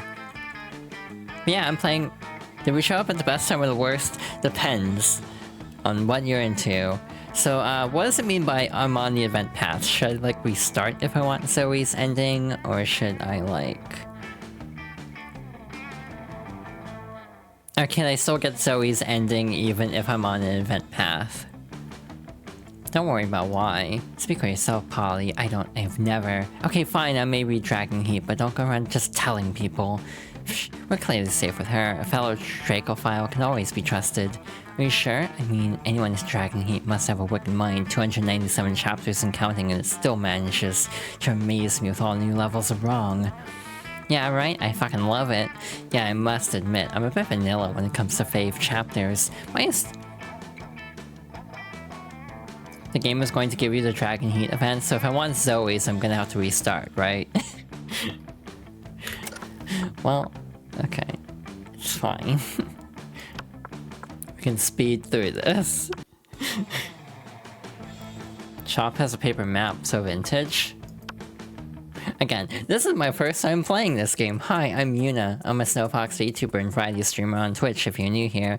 I play a variety of games, specifically focusing on retro and also games I've never played before, including Monster Prom, as you can see by the fact that I'm having to restart the run, because I don't know how this works. It's fine. It's all good. Okay, just gonna... What would be the coolest prize you could find in a box of cereal? I think we got this one already. I mean, if we want charm, we should do this one. Which is the coolest mythological creature? The Invisible Hand of the Free Market. I feel like that's a Miranda answer.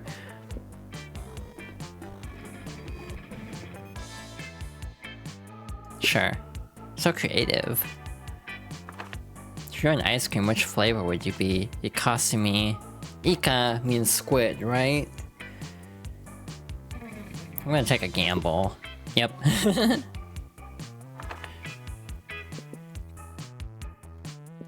Person uses Internet Explorer.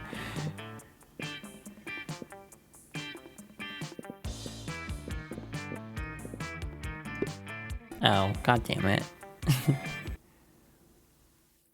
See, Ika... I think Ika Musume, as in Squid Girl, and so that's how I knew that. That's why I was like, you know what? If I want to get the Tentacle Girl, we should probably do that one. Oh good, we get to see this line again. I'm so sorry, Raiders. I'm so sorry that this is what you joined into. Or you're welcome, depending on if that's fine. Okay. Okay, we've seen this already. I'm gonna get bodied again. Everyone knows that line? Okay. We're gonna get bodied again, but we need to boost affection with Zoe. Let's go. We saw this one already, huh? Zoe is slurping oh, you sit down with Zoe and Polly. Zoe is slurping sanity out of a Tupperware container with several of her mouths, and Polly isn't eating anything at all. You feel a little uncool being the only one at this table eating normal food. Speaking of eating food, oh yeah, Blue, I can read your thoughts. Sorry, why are you even here, Polly? Why are any of us here, Polly? The universe is vast and full of mysteries. Oh yeah, the dialogue we got last time was about the San Diego Zoo. No, come on, I mean, why are you here in the cafeteria? I mean, Miranda comes here to supervise her eating serfs, and Liam comes here because he's presumably feeds on food pics. But you don't feed on anything at all, so why are you here? Why aren't you out doing drugs or getting laid or something? Well, because it seems like Polly might be on the verge of an existential crisis. Those are really serious for ghosts. Save her.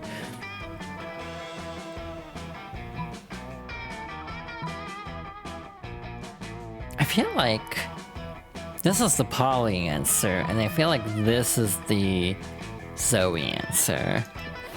Yes, the truth is, what? I'm actually the ghost of a famous chef. Wow, this is definitely going in my next fic. Which chef?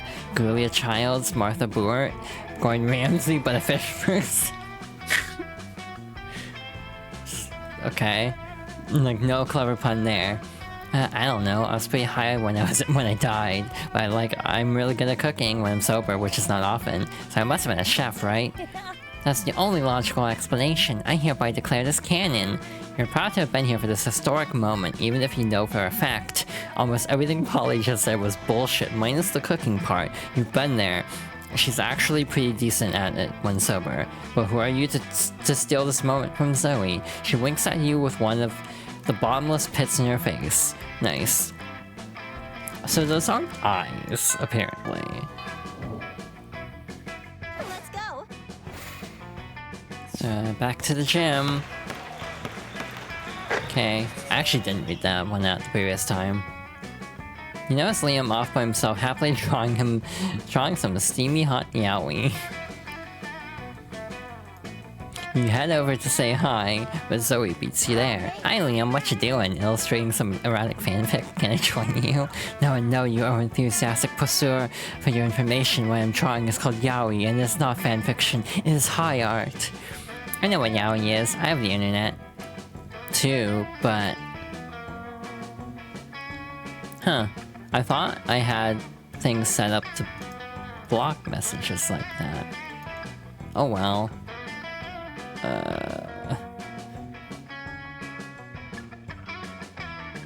I know what yaoi is, I have the internet too, but what? Isn't yaoi kind of, problematic? Problematic, a thing that I'm doing? How could you even think such a thing? Thank you, Zon! Well, I don't know. I mean, I posted some yaoi online recently, and some people got really mad at me. They said to trivialize authentic gay relationships or something. I just wanted to explore the sexual dynamic between Liam and Damien in comic form.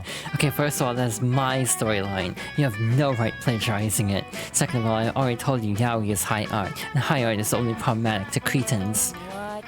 But if it's high art, why are you drawing two Ninja Turtles giving each... Moving on. It's called irony, leave me alone. You doubt Zoe will leave Liam alone until this disagreement is resolved, which means you've got your work cut out for you, but whose side to support? True Zoe, yaoi can be problematic, but only when written through the dehumanizing female gaze of male love. Liam's gaze is unapologetically male, so there's a problem. See, this is talking to Zoe, but would Zoe like this answer?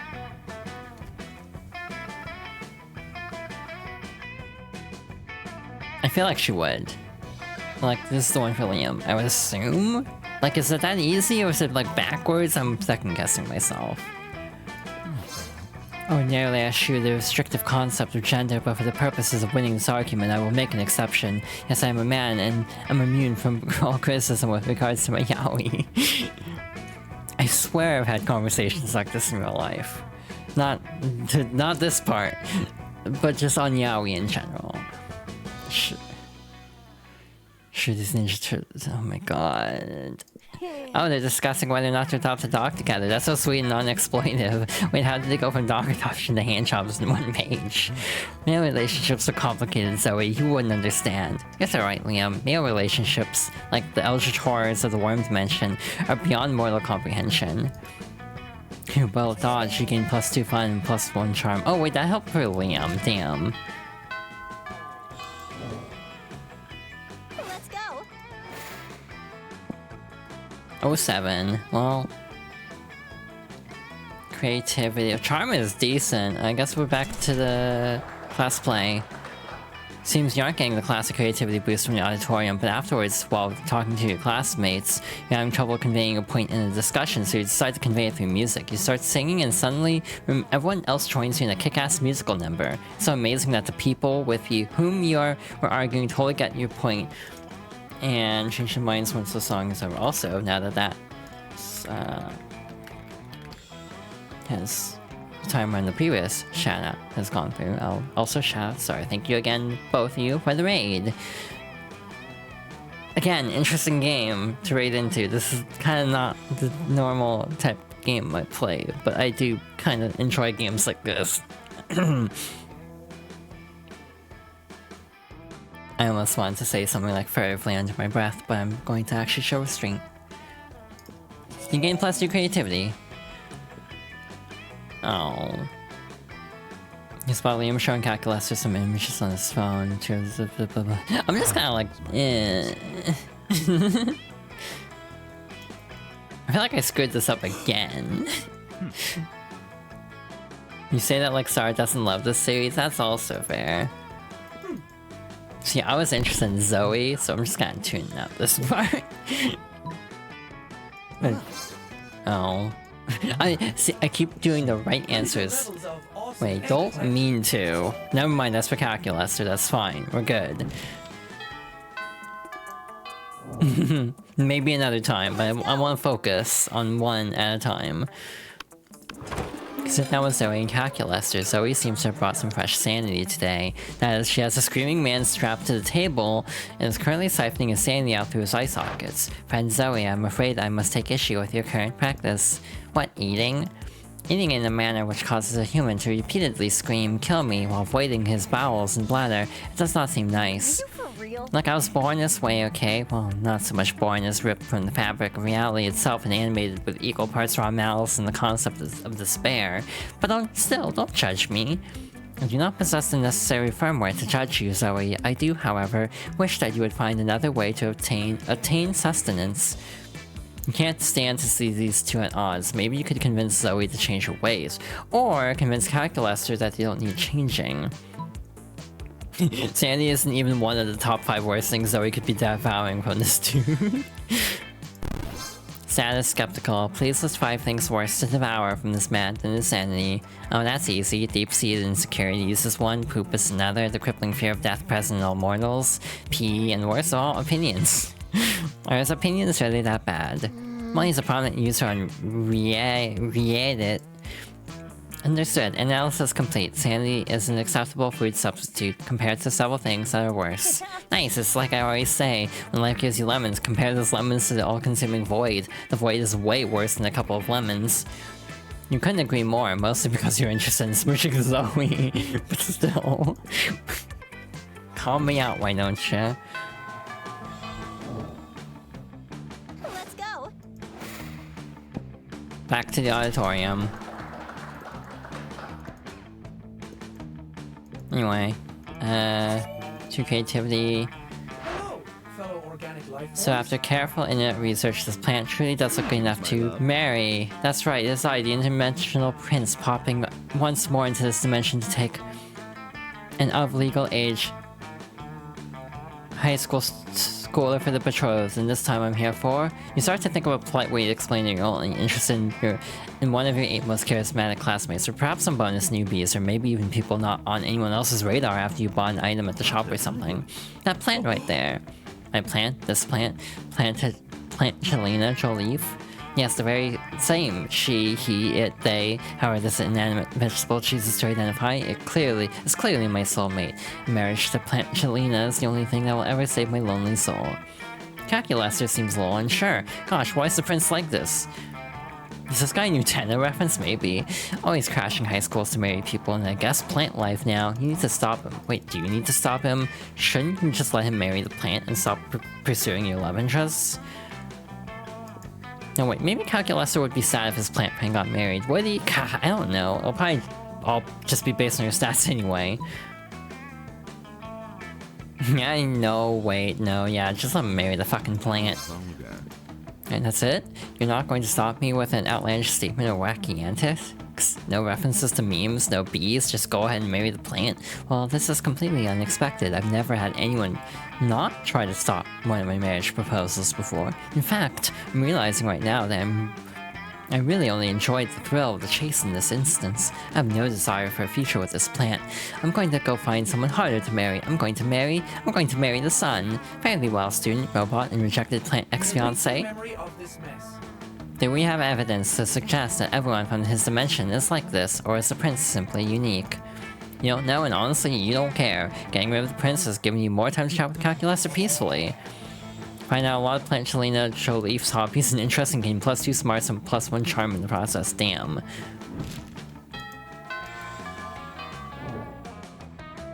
Let's go. I'm very confused. Oh.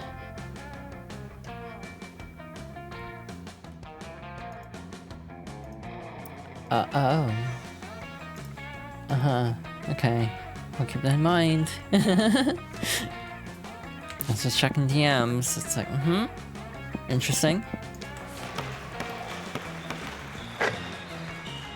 You're at your peak when you decide to go for the overkill and wink at one of your teammates. Thank you for hydration check. God, this game needs all the quenching of thirst. He's totally mesmerized. It's the most epic wink ever. Damn, you know how to win over people's hearts. You gain +2 charm. After the game, it's time for your least favorite thing, exercising. Coach puts you in a group with Liam and Hi, my beloved student. Again, I keep getting Calculester. It's like I wanted to get Zoe last time. Nothing against him. It's just I was hoping for a specific route. Oh, hi!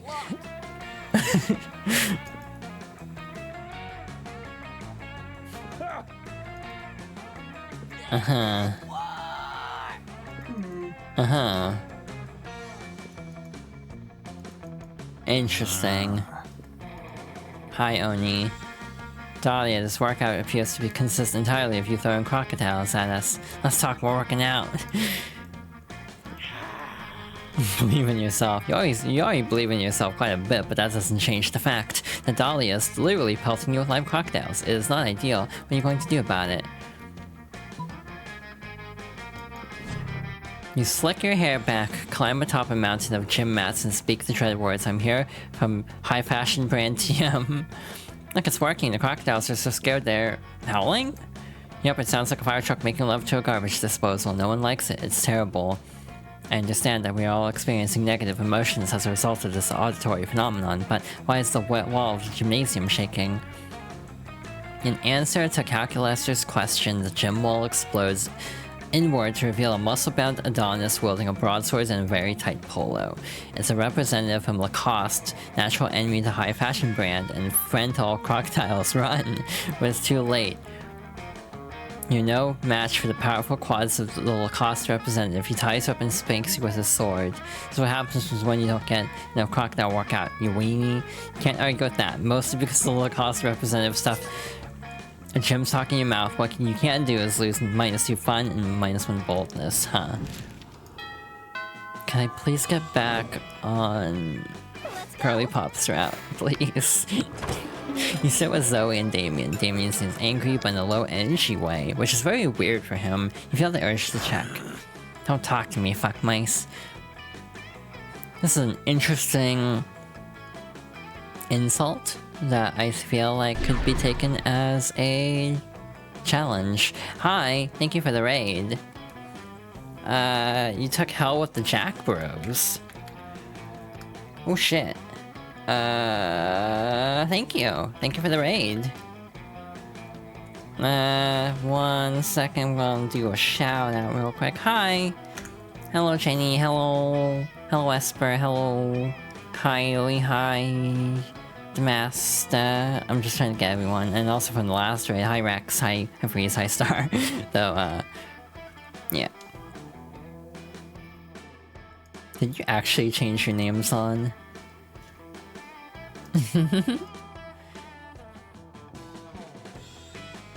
Huh, okay. The Halloween stream where you played Jack, Rose, and Helltaker. Hell yeah, that sounds like a great time. But hi, I'm Yuna. I'm a Snowfox VTuber and variety streamer on Twitch. Normally focusing on retro games. I have a series called Fox Girls Favorites where I play through games from my childhood. And just games that mean a lot to me. And then I also have a series where I just do game clearing. And today we're doing a game clear because it's Halloween and I didn't have anything else ready. So I'm like, screw it, we'll play Monster Prom. I was cold and I felt like shit and I just want to drink my soup and murder someone. What's that adorable little cup you're drinking from? What? This cup is not adorable, it's a trophy that I took from a super buff dude after I killed him. But it says, #1 son of all hell on it. Yeah, well, maybe the buff dude was the #1 son of all hell before I killed him and took his soup and mug. Shut up, don't look at me. Okay, well, if you have no sentimental attachment to it, I guess you'd sell it to me for 10,000 money? Yeah, right, like you have that much money. Yeah, thank you. And yeah, Nia, as a follower alert, thank you for the follow. Followers are anonymous here. Just a personal preference thing, because we have had like follow raids, so just erring on the side of caution. Also, congratulations on, I'm so proud of you. I'm so happy for you. Dude, that was an eldritch deity devouring souls for centuries. You think I never took their swag along the way? Give me the cup. No, it's my #1 son of all hell mug, and you can't have it. Get away from it with your tentacles in your mouth and your face of questions. Why? Why? Why should I get away? Why? They could go on like this all lunch, but maybe if you jump in, you can curry favor with one of them. So we watched this. Of course this cup couldn't belong to Damien. He's the #8 son of all hell at best. Ooh, I'm picking up what you're putting down, Blue. Yeah, I guess you're right. Damien is a pretty lousy demon son. What? No, I'm not. Yeah, no, I heard you are. I heard that when your dads don't even like you. No, that's a lie. My dads love me. My dad loves me so fucking much. My dads love me so much that they had dwarven slaves in the 6th circle of hell forge me this #1 son of all hell cup. And they gave it to me because they think I'm the #1 son of all hell and I'll treasure forever. God. Oh man, it would have driven me absolutely insane not to know whether that cup was his or not. Oh, I love when we get to see a glimpse into Damien's soft side. Good night. Good night, Jenny. Thank you for the raid again. Thank you for stopping by. Yeah, happy All Saints Wake. I think that's the Final Fantasy term. Because I don't play 14 that much. I need to restart. And hopefully you'll get a glimpse of Zoe's soft side in prom night. Ew, no wait, that sounds so skeezy, I take it back. Pretend I said something nice about our favorite Eldritch cutie pie instead. Prom! We can probably do one event before the ad break, or if not, we can just come back. Let's go. No, might as well keep doing creativity. Yeah. Yeah. Oh yeah, summoning the devil from the Bible. You're going to help Zoe with it. Okay. We got this one event. Well, we can definitely do this now, because we got this one already. So blasphemous. La-di-da-di-da. Cool.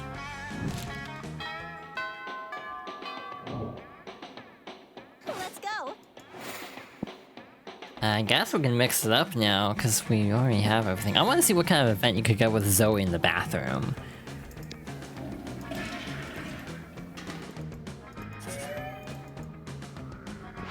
So I was playing FOF. Oh, I was playing FOF. I'm Zoe, and I was playing FOF. I hope that stands for fuck off faker, because that's what you are. You're a faker. What? How do you figure, Leonard? I was just trying to tell Blue how much fun I was having. What is this shirt? being a fake gamer girl, because if you were a real gamer girl, you wouldn't need to talk about how fun games are. You would just be playing them. A real fan doesn't go around shoving their fanness in people's faces. That's just what girls do because they're doing it for attention. Leonard, literally all you do is try to prove— oh, they're not based on locations? Oh. All you do is try to prove that you're a real fan. You're the one who interrupted this perfectly normal conversation. Fake conversation? Leonard. Fake Leonard. No, wait, real Leonard. Girls are the fake ones. So you're saying there are no real no real gamer girls? I thought I had met one once. She wasn't like all the other girls. Right up until she was and when the bitch friend-zoned me and did some asshole Chad Cabra. I mean, how did that have anything to do with her interest in gaming? Where's Zoe? She's new enough to this whole being a high school girl thing that she has no idea that there's no reasoning with the Leonards of the world. You tell them. Not to be a white knight or anything, but you really should step in and find a way to distract Leonard so you and Zoe can discuss absolutely gender-neutral topics like gaming and peace. I don't know which answer. I'll let chat decide what answer I should pick, because we have ads starting. If y'all have an answer to this, please let me know, because I want to get an ending tonight, preferably. But I don't know which one would be the correct answer. There's a bit of a downside to having Guilty Gear music in a playlist, it's very high energy.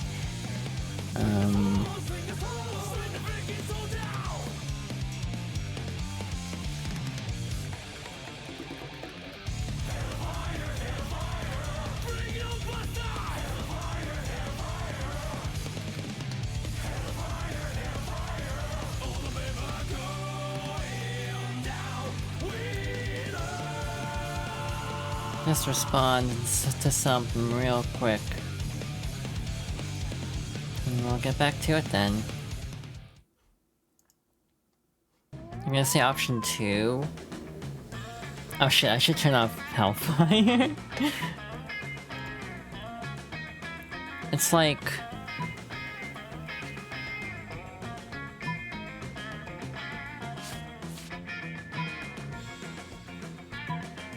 So like, okay, as a hypothetical, if one stat is like 1 and another stat is another, should you go with whatever the highest stat is, or does it matter as if both stats are high? Is a question I'm having. Like, does that make sense as a question? It does matter? Oh. Highest always wins. See, like... would this be creativity? Because if we're creating a profile, would that be creativity? Meaning that's like the highest thing. Unless this is charm. So if this is charm, then this would be the better one. Am I understanding this correctly? Bet 2 is charm.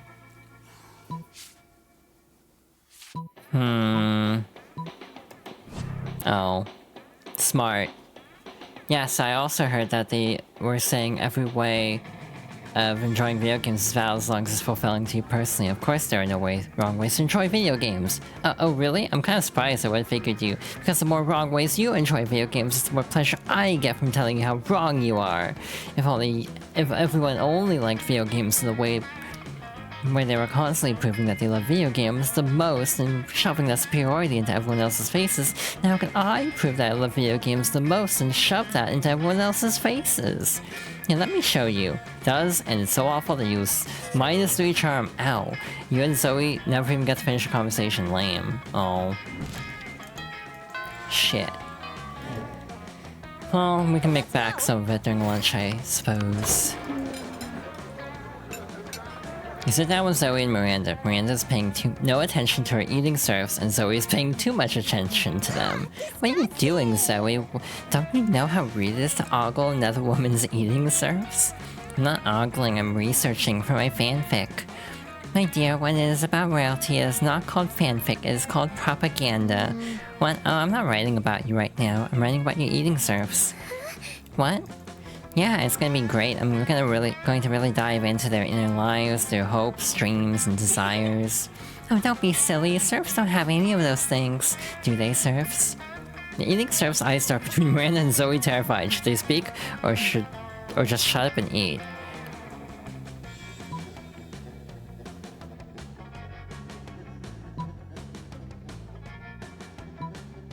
Make menacing eye contact with the two serfs. Silently place a piece of sushi in your mouth and chew violently. I assume this is the Zoe answer. I'm gonna take a shot in the dark. This is the Zoe answer. Shoot. Since Miranda's eating serves are fish people, this is a lot like walking up to a human, deliberately eating a finger in front of them. I'm sorry for what I'm about to say, but your show of intimidation really makes Miranda's serfs clam up. Oh yeah, self-threats of violence, a true sign of royal lineage.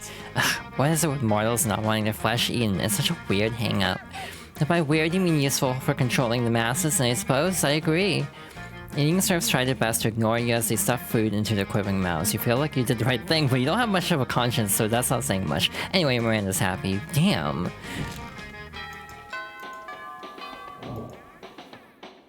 I'm just not having the best luck here.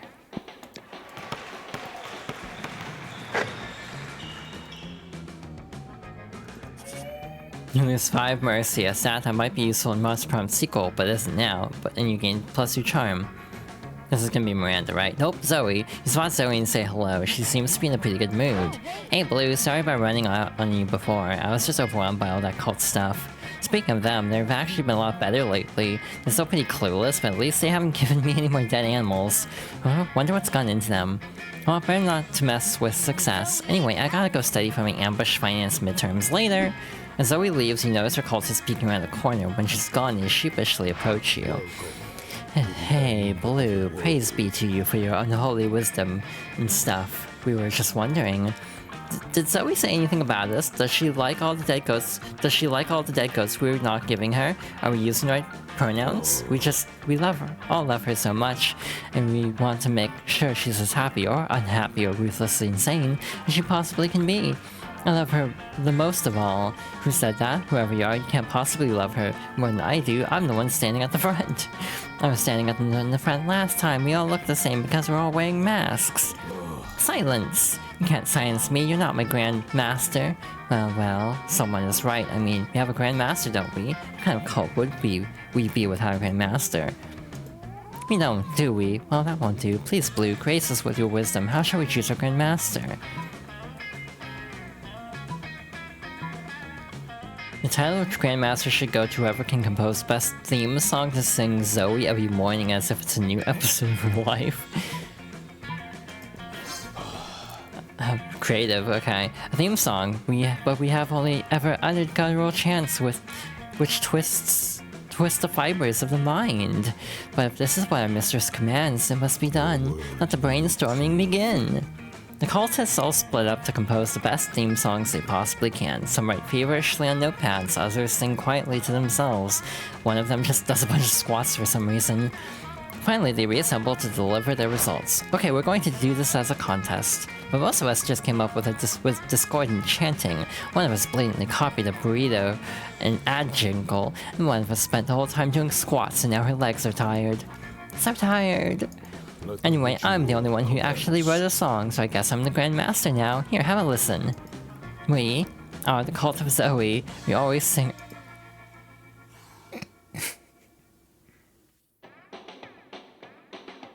Oh my god. I see what they're doing here.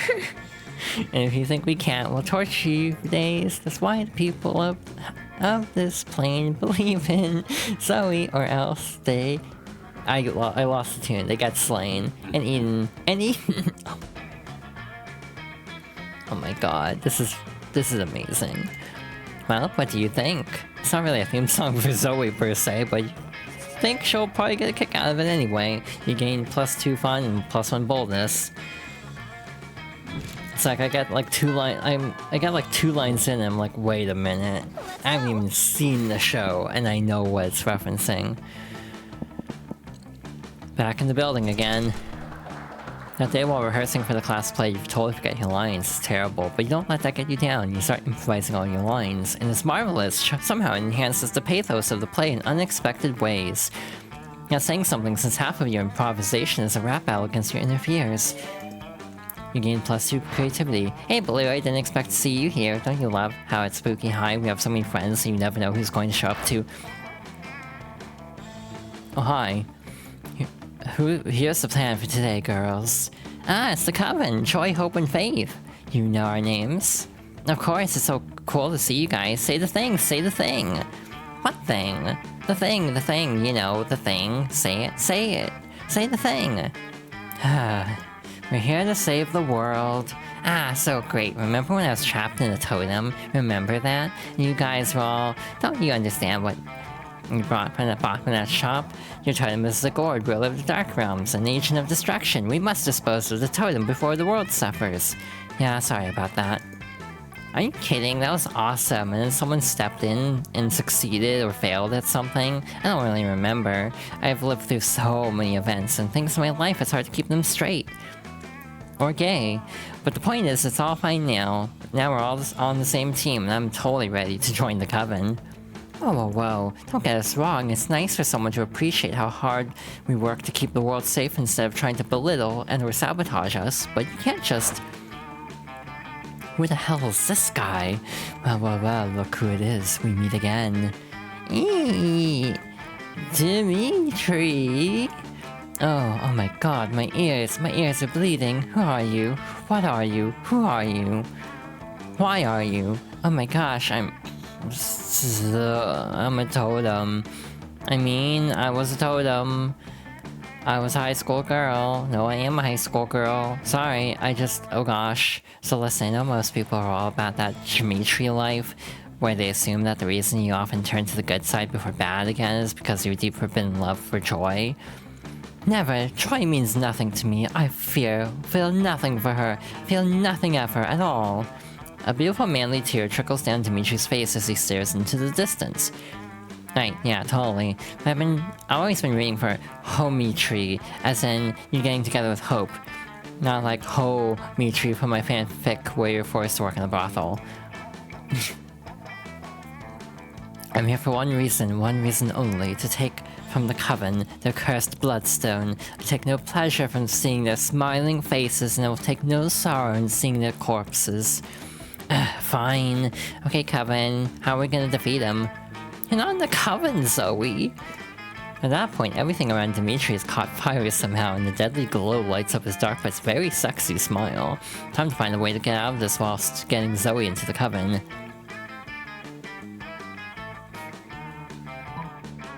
I'm gonna take a shot in the dark that this is boldness. If this is not boldness, I'm going to be genuinely surprised. I guess it could be creativity, because I guess it's creative.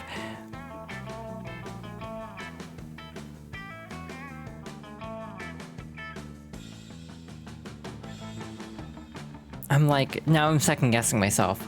I think I psyched myself out of it. Bold for sure, right? So bold's one of our worst stats. So the odds of anything being better are higher. So okay, that's smarts. Right. Yelling things does seem to be one of their most effective moves. That's so reductive of the hard work we do, saving the world. You don't care, most of the work they do interrupts those sweet prom shenanigans you engage in to try to woo one of your most charismatic classmates, so you jump in with your best Coven impression. Justice will triumph, we're here to save the world, friends before fiends. Okay, those are actually pretty good. Yeah, pretty good indeed, as good is exactly what I intend to destroy, and also I'm very pretty, so there's that. Though your dark soul may try to snuff out the light, we will always light the match of truth and goodness. Ooh, I wanna try. Can I try? Let me try. Vile creature of darkness. Zoe opens her mouth, and blood gushes forth, flooding the room. Ooh, and here's another good one. She opens her mouth again, and a swarm of scarabs fly onto Dimitri.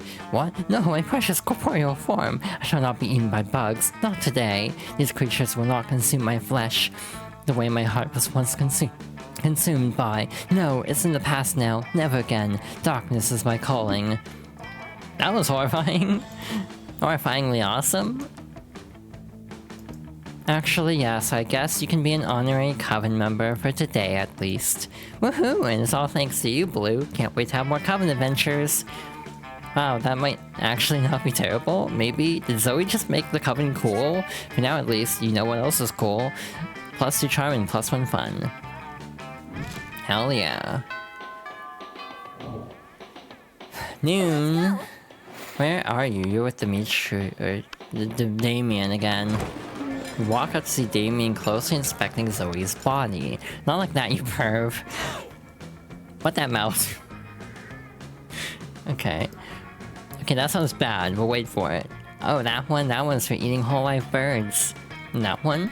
Crushing up the tiny bird bones that the other mouth spits out. What about this mouth over here? Over there. Or here. That's for screaming obscenities and detectable to human ears. What about this one? That one's for... I don't actually know. I don't think I ever noticed that mouth before. I've had so many forms throughout the years. A noble void, eldritch deity, totem being sold by young cat girl, gelatinous monster. And now you get this sick new mouth that we get to decide a function for. Wait, I'm not going to take suggestions. Actually, no, wait, that sounds awesome. I will now take suggestions for what to do with this mouth. Time to come up with a brilliant mouth use that will clearly impress one of these charismatic and dateable classmates. What about a scream puke mouth? All those times when screaming or puking alone is enough? Or maybe one day this mouth could become the blue kissing mouth.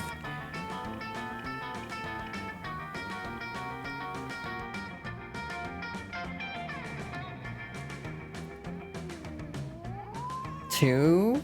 I have the charm for it. OMG, Blue, you read my spooky high seas pirate AU? Because that's almost the exact line that Merscott uses on Sea Snake Tentacled Kraken Vera. That's what you were referencing, right? Sure, totally, why not? I only like your fix where it beats someone to a pulp for the sake of sheer violence, none of that hurt ex-comfort bullshit. Everyone's a critic, huh, Damien? Anyway, Blue, tell me more about all of your favorite lines and plot twists from my fanfiction. I'll list your 10 favorite positive adjectives for describing my writing style and grasp on romance. Brilliant, witty, sparkling, thundering, raining, smart, compelling, orange, talented, and triangular. You instantly respond. Apparently it's a good answer because Zoe takes a regular mouth and kisses you on the cheek. It's not an entire mouth dedicated to kissing you, not yet at least, but it's a start. Cool. Let's go. What do we have? 17 creativity? I don't want it to be 17, we'll go back. Never mind. Let's face it, you're probably going to end up losing your money in some stupid way anyway. Why not spend it here first? It's called being smart. Oh, the dragon thing isn't here now. Interesting.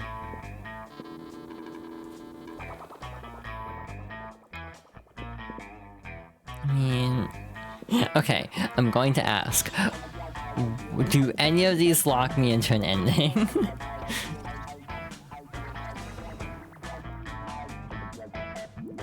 Hype station? PR agent, huh? Yeah, well, I know who this is probably helpful for. A penguin mask. Okay, that's an interesting description. Maybe I should just not... What the hell is this video game? What the actual hell is this video game? So you just came here to say hi? What a weirdo. Human interaction is so last year. If it says a stat, then it's for a stat. Oh, okay. I was not paying enough attention, clearly. You were struck? Okay. What kind of nickname should I have? Seems like Zoe is practically blushing magenta as she sidles up to you. So, listen, Blue. Hanging out at school and getting into wacky shenanigans is great and everything, but it's also randomly absurd and absurdly random. And I just want to have some kawaii date time. So what if we do something super cute and adorable together, like a nice little picnic? I mean, I still want it to be personal to me, you know, so I want to have the picnic in a pocket dimension nightmare void that holds a special place in my heart. It's just a super cute, super cozy despair realm devoid of any sense and unreachable to normal minds. So I like to hang out there and watch anime on my phone between classes. Anyway, want to meet me there in a few? I'll bring us some cute little picnic snacks. You try to think of a way to keep from losing your sanity and getting your soul fractured. See you in a few. Ah shit, that sounds super adorable except for the losing your mind part. But you know, a good way to fix that.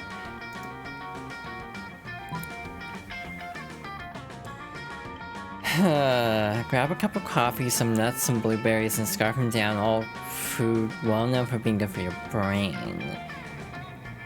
Purchase a foil anti-void hat from the very trustworthy dude who sells stuff in the dark alley behind the school. This is another case where I'm like, which stat is which here? Like, I almost think this one might be smarts. But is this creativity?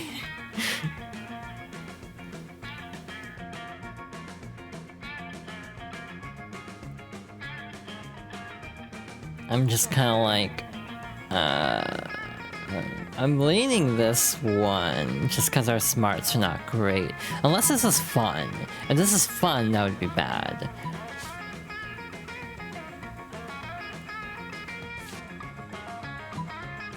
So that's why I'm not sure. This is the fascinating thing about this system, is me trying to like math out which is the likely possibility. And trying to... Your money is 5. Oh, purchase. Does this actually use money? Oh, well. You stop by the school snack shop, which is a thing that exists but is rarely mentioned because you think, you know, every single location is Spooky High? You don't. You get a half-calf macchiato, triple salsa latte, some trail mix, and blueberries, and shove them in the old food hole. Immediately you can feel their magic working. Hey there, Blue, you ready to head to the despair realm? Sure hope so. Zoe takes your hand and you can feel your heart pound and your pulse race. She leads you onward. So here it is. I hope you like the atmosphere. I mean, not the atmosphere, I like the vibe. I mean, I hope you like that as well. I just mean like literally how devoid of oxygen the actual atmosphere here is. Whether or not this would have been a problem for you normally, which is frankly debatable, it certainly isn't today, not after that healthy and energizing snack. You always use a healthy snack to start the day off right and decimate obstacles from geometry tests to getting impaled with a spear, which are equally likely to happen at the school. Are you having fun? You seem like you're having fun, right? Like you're having fun?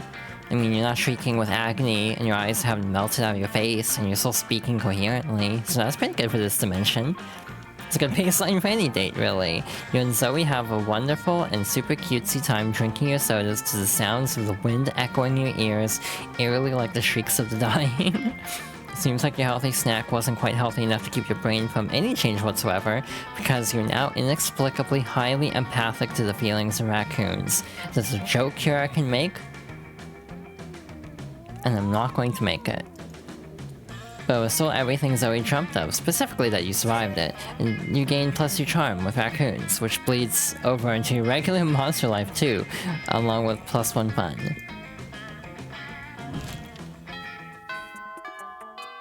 Raccoons. Let's go. Oh no.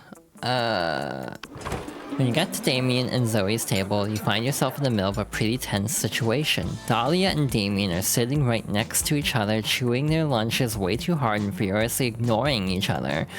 Zoe is staring excitedly at the two of them, phone out ready to film. MG! Is this it, the final showdown between Stormy Blue Nightmare Dahlia and Spicy Red Baby Damien? Is today the day the Aquinos finally claim the 8th Circle of Hell? Alright guys, I got my phone camera ready and rolling. You can start the bloodbath whenever you're ready. Any second now. Go get a life. Give us a fucking break, will you? We're not gonna resolve the centuries-old dispute between our families in this cafeteria. It's anticlimactic. Yeah, I'm just in here because Damien's so scrawny and insignificant. I didn't notice him before I sat down. I'm just in here because fuck you. Yeah, fight. The last time it's not dramatically appropriate. Zoe does not respond. Instead, she wordlessly slides 2 knives across the table and waits patiently. So what's your play here? Will you convince them to fight or convince Zoe that there's something even juicier going on? This feels like a Zoe answer.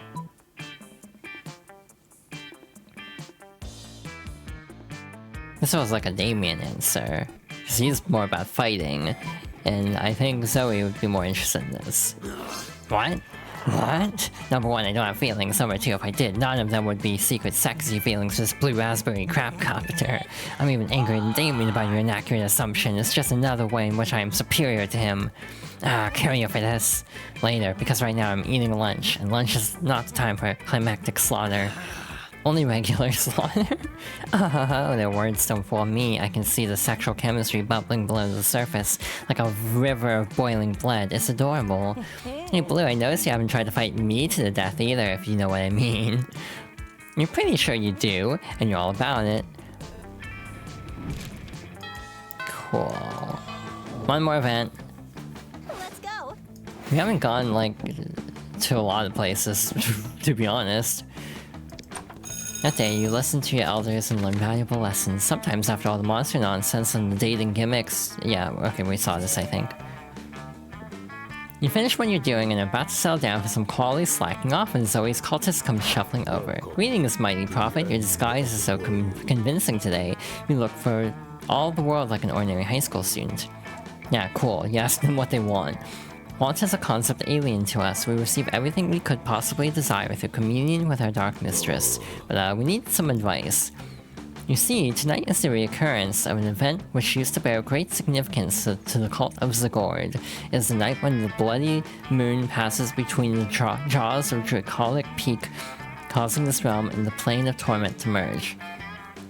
We usually plan all kinds of events for NWTBMP, BTJODP, CTRATPOTTM, ritual cannibalism, profane summonings, partial reading of Dianetics. But the cult of Zagord is no more. We are the cult of Zoe now. And we want to do something to show Our Lady of Endless Regret how much we've changed. And, as you have not yet led us astray, O great and terrible prophet, we humbly petition you for advice. What ritual would be worthy of the mighty Zoe?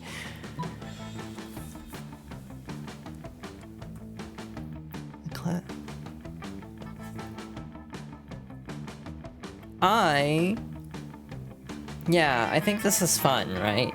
Number 2 is fun, so this will probably be better. Yeah. Surely your mind is as twisted as the spine of Ingoliac the herniated. Blue flavored energy drink indeed. No foods in nature are blue, and yet many blue flavored energy drinks exist. It is an enigma. A fiendish riddle, an affront to nature itself. It's perfect, but where shall we acquire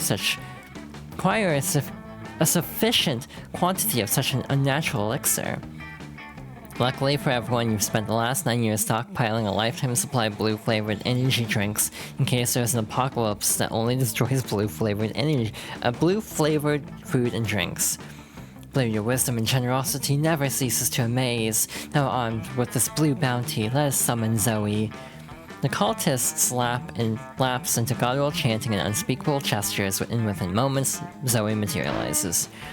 What now? What's going on? Why are you all drinking blue stuff out of cups with little straws? This is a mass suicide, isn't it? Just when I thought you guys were coming around. No, mistress. We merely wanted to offer you some blue-flavored energy drink. Oh dang, blue-flavored energy drink? My favorite flavor. It's like... What is it even made of? No real food is ever blue.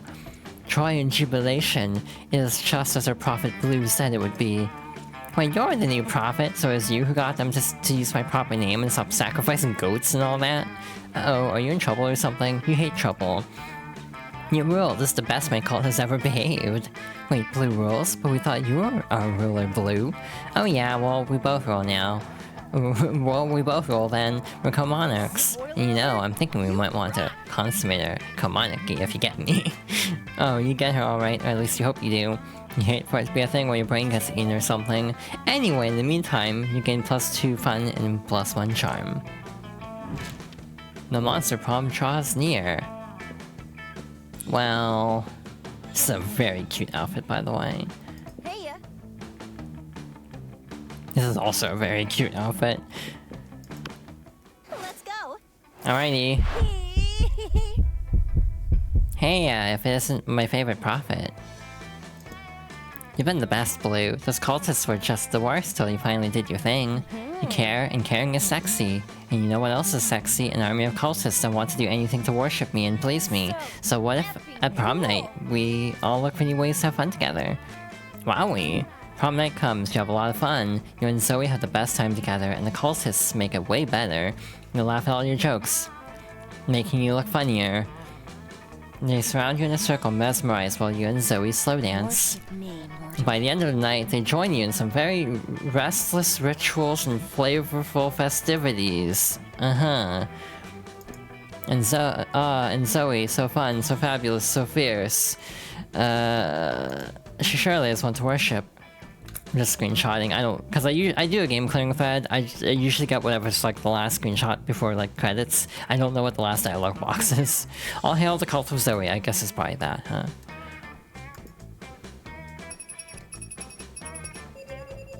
Hey. I mean, I could also just screenshot this screen too. New secret endings. Hell yeah! 15 events, 15 outcomes. 39 out of 2030, 39 out of 574, 1 out of 40. Eesh. Okay, the 6 weeks were maybe the most epic and absurd weeks of our lives. After the monster prom, we kept on living our lives, falling in love, battling for friendship, and learning about who we were and who we could be. You know what? Like it always does, life happened, it was wonderful. Due to the obscene amount of fan art she drew, Zoe was taken by Jim Davis, renowned creator of Garfield, as his protege. Nowadays, Garfield still hates Mondays and loves lasagna, but you can bet he's into lots of weird stuff too? Damien from Peace. Okay. Some haters once said adult life would put that mean bitch in her place, but you know what? Vera ended up making adult life her own bitch. The 6 weeks of Monster Prom seemed larger than life, and then it was gone, just like that. The battle for Monster Prom might have ended then, but there were plenty of battles left in that war called youth. But once again, we were young and unafraid, and we were ready to start. Okay, I'm gonna let the credits play this time. Again, if you're watching it on Twitch later and there's no sound, it's because this got muted.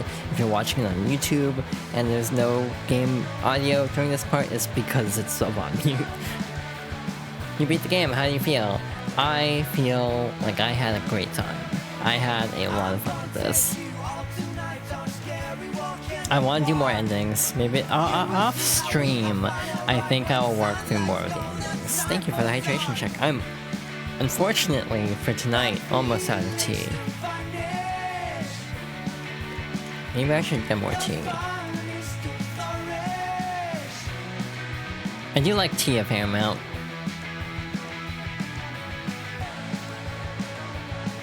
Don't read too much into any of what I'm saying right now. I say slightly facetiously.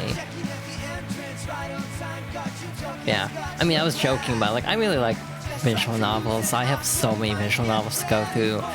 One I played recently that I did enjoy was Action Ice Tea, which unfortunately I cannot stream. Because that game is not allowed on Twitch.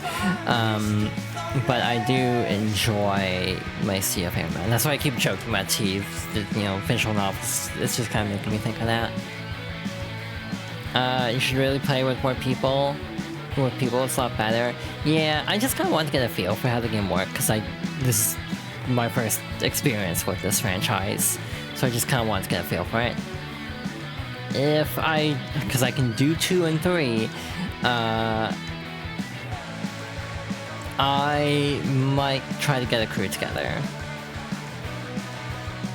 Vicky looks great in armor. Yeah, the default name was blue for some reason. Either way. Aww.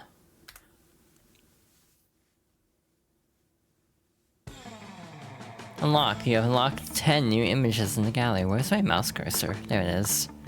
Oh, hi. Long time no see.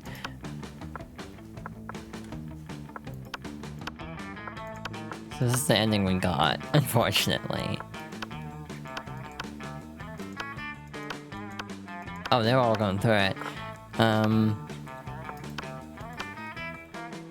Blue, yellow, green, red. Ah.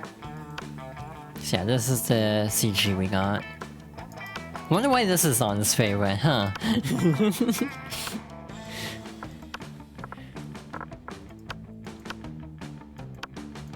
I say only slightly jokingly. Yeah, this is the ending image we got. Cute.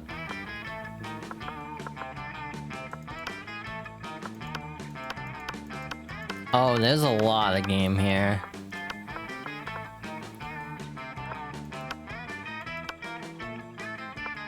Does this have all the outfits too? I'm just kinda wondering. Oh, it does. Oh my gosh, that's a very pretty outfit.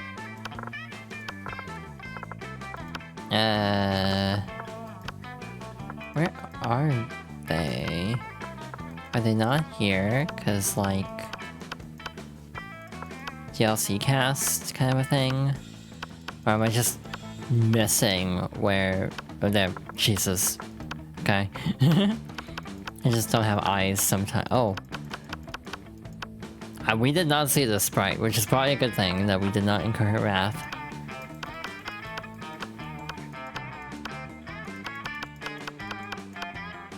Oh, that's a cute outfit. I wonder when this comes into play, because like this looks like a swimsuit. It's like, well, when does that come up? Huh. I wonder if this is like for another like coven scene that we didn't get around to. Aw, this is cute, like a winter outfit.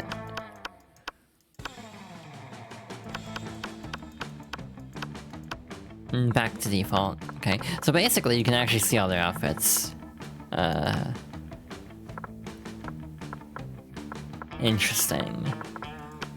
You have the little fan art section too for unlocking stuff, which is nice.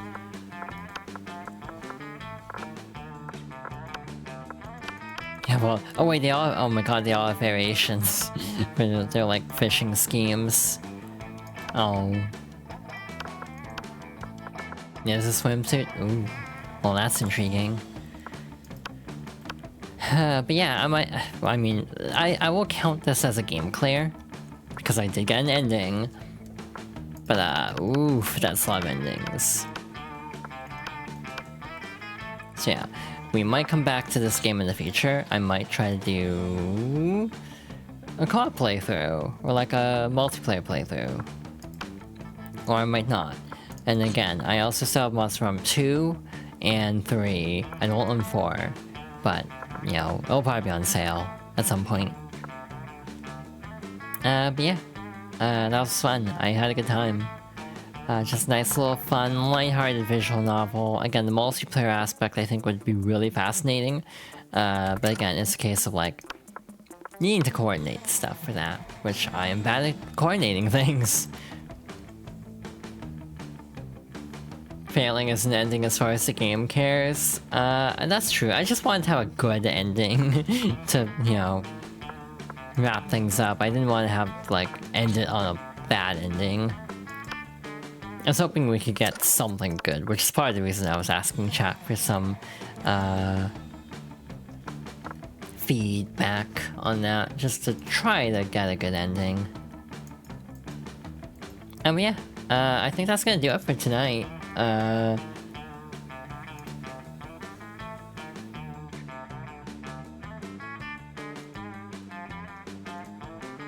Yeah, I don't think I have enough for another run in me. Besides, we're almost at 3 hours. This was supposed to be a short stream, but then I had to restart one run partway through, because I wanted Zoe's ending, because Zom was recommending it. Zoe was a very fun character. I agree with the assessment, though I would like to do some of the other characters too. As in doing the routes for the other characters, I'm going to clarify. Yeah, thank you all for watching. I hope you enjoyed the stream. If you enjoyed it, you can follow for notifications of when I go live in the future. I also have... There's no more Zoe, that's true also. There's more routes with her, too.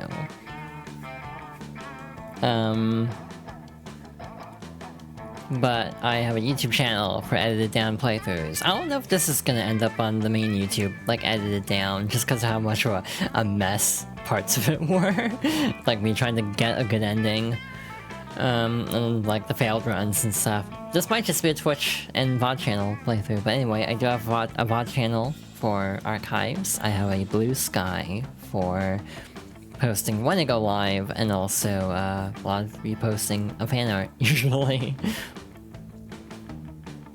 A Ko-Fi is a tip jar, and a throne for gifts. The latter two being totally optional, but any additional support is greatly appreciated. But just hanging out and just hanging out is very nice in itself. Thank you to the new follow. Thank you to Star, Freeze, and Jenny for the raids. Yeah, I think that about covers it. Next stream will be Monday. If all goes well, we will be starting Super Paper Mario for Fox Girls Favorites. Wednesday will likely be another game clear. What game clear it will be, I'm not sure yet. I'm leaning Guilty Gear 2 Overture. I'm torn between Guilty Gear 2 Overture and Devil May Cry, both of which will be like comparable lengths. So like...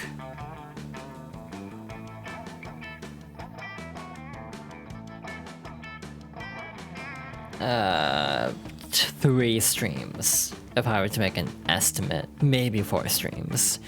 But that'll be like a Wednesday game for a bit, either way. And then Super Paper Mario will be the main game for Mondays and Fridays at 4 PM Pacific, hopefully, if I can fix my sleep schedule. I got to bed stupid late last night, because I have issues. Just gonna be blunt about it, I guess. Sure, why not? But hi. I really appreciate everyone stopping by. What if we go raid someone?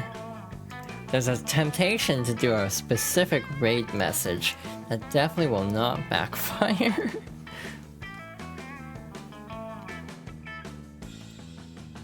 I swear there are a couple of good options for raid messages, but I can't actually think of any. I did not need to take this many screenshots for my game clearing thread. Call to Zoe would work. Would definitely be obvious what that is all about.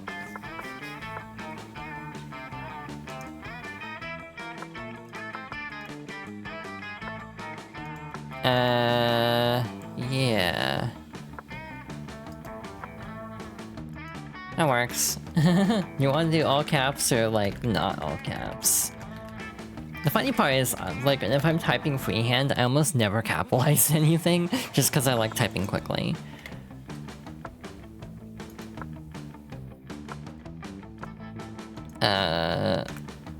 Sure. We can go with that.